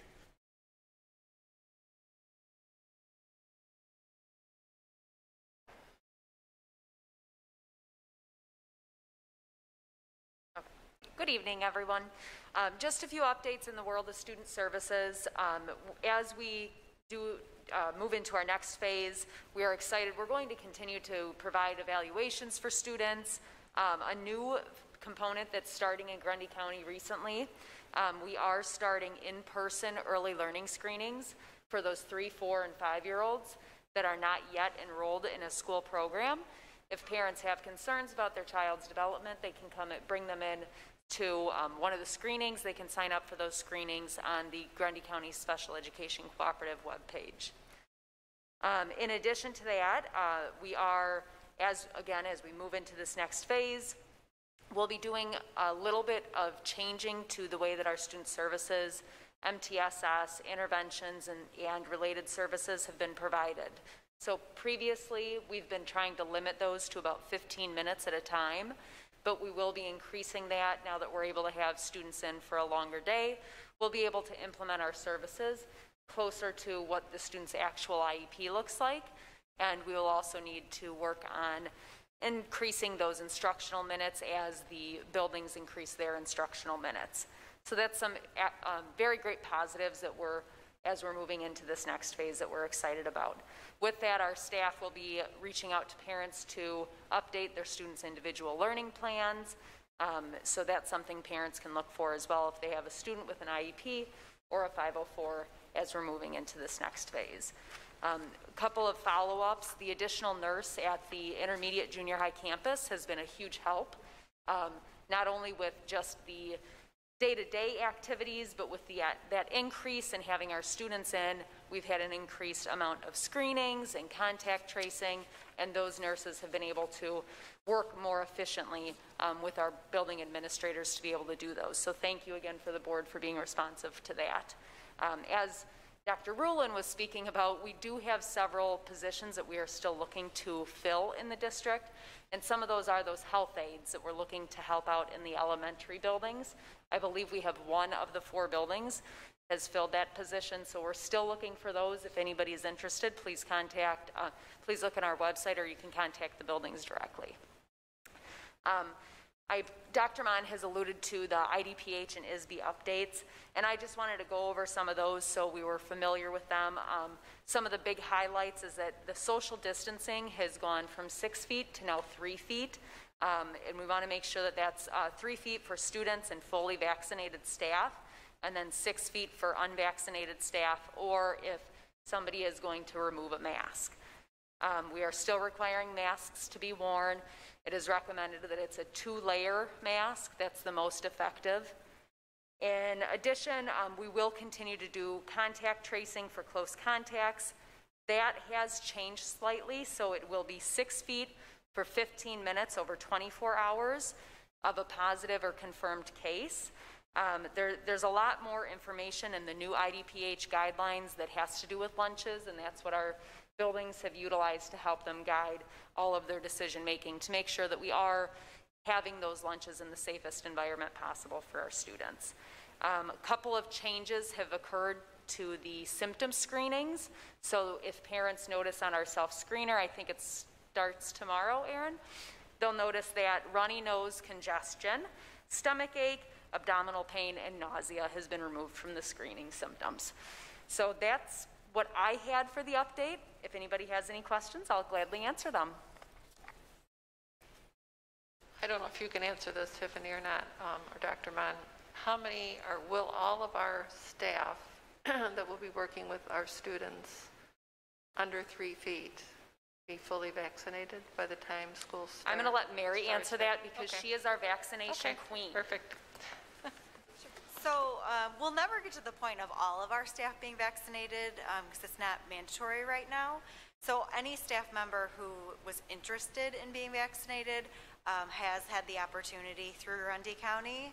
And so to get down to the numbers, we have a total of 403 staff that have received their vaccine. 321 already have received 2 doses. So we will be finishing up in the next a couple weeks, getting everyone their second dose. I'm sure some of you may have heard that the National Guard has come in and they are taking over the vaccine distribution process for Grundy County. So that started, they were at the clinic on Thursday, and now they'll be taking over and organizing that. So as we have new staff members, they will be handling it from here on out. But we're at this point just collecting vaccination records from staff members who have been vaccinated, along with the newest updates. As Tiffany mentioned, a staff member is fully vaccinated 2 weeks after their second dose, so we just need to get the cards to verify the days that they received their second dose on. So if you can clarify, how many staff members total do we have, and then how many were vaccinated? So I don't know an exact total, but we have a little over 600, and we'll end up having, at this point, 403, and then there's about 20 that are still interested and just haven't, they have different situations that they haven't gone to do it. So we'll end up about 425 out of maybe 625. So 75%.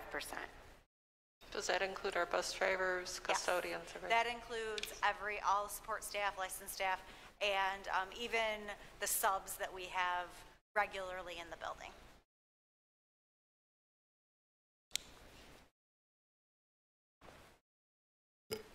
And another highlight that I wanted to point out, if anybody has seen, we have a COVID dashboard on our webpage that Mary has been running, and for the first time since we've been back in session, we've had 0 positive cases in both the students and staff category for this year, and I think that's outstanding. I think all of the factors, even though I know they can seem really extreme to parents, but all of the mitigation factors we're putting into place really are working. So I think that's another kudos to all of our administrators as well as all of our staff that are in the buildings. Nothing else? Thank you, guys. Mrs. Robinson, did you have anything else? And Mr. Searle, you're good to go for the night, right? Okay. We've covered a lot of topics, so I don't have anything else to add in an administrative report. So unless board members have any topics they want us to bring back at the next meeting, we do need executive session to discuss collective bargaining and legal matters, and there would not be any action afterwards. Mrs. Thompson. I have one suggestion. It would be a very nice addition in the beginning in board topic, or in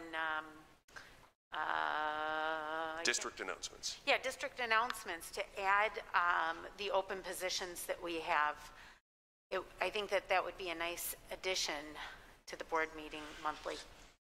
Thank you. It might add 45 minutes to our meeting because there's quite a few non-licensed positions out there. But yeah, we'll work on it. At least some of the support positions that we have open that we're trying to fill. I think it might help, especially before some of the student of the month when we have parents listening. Thanks.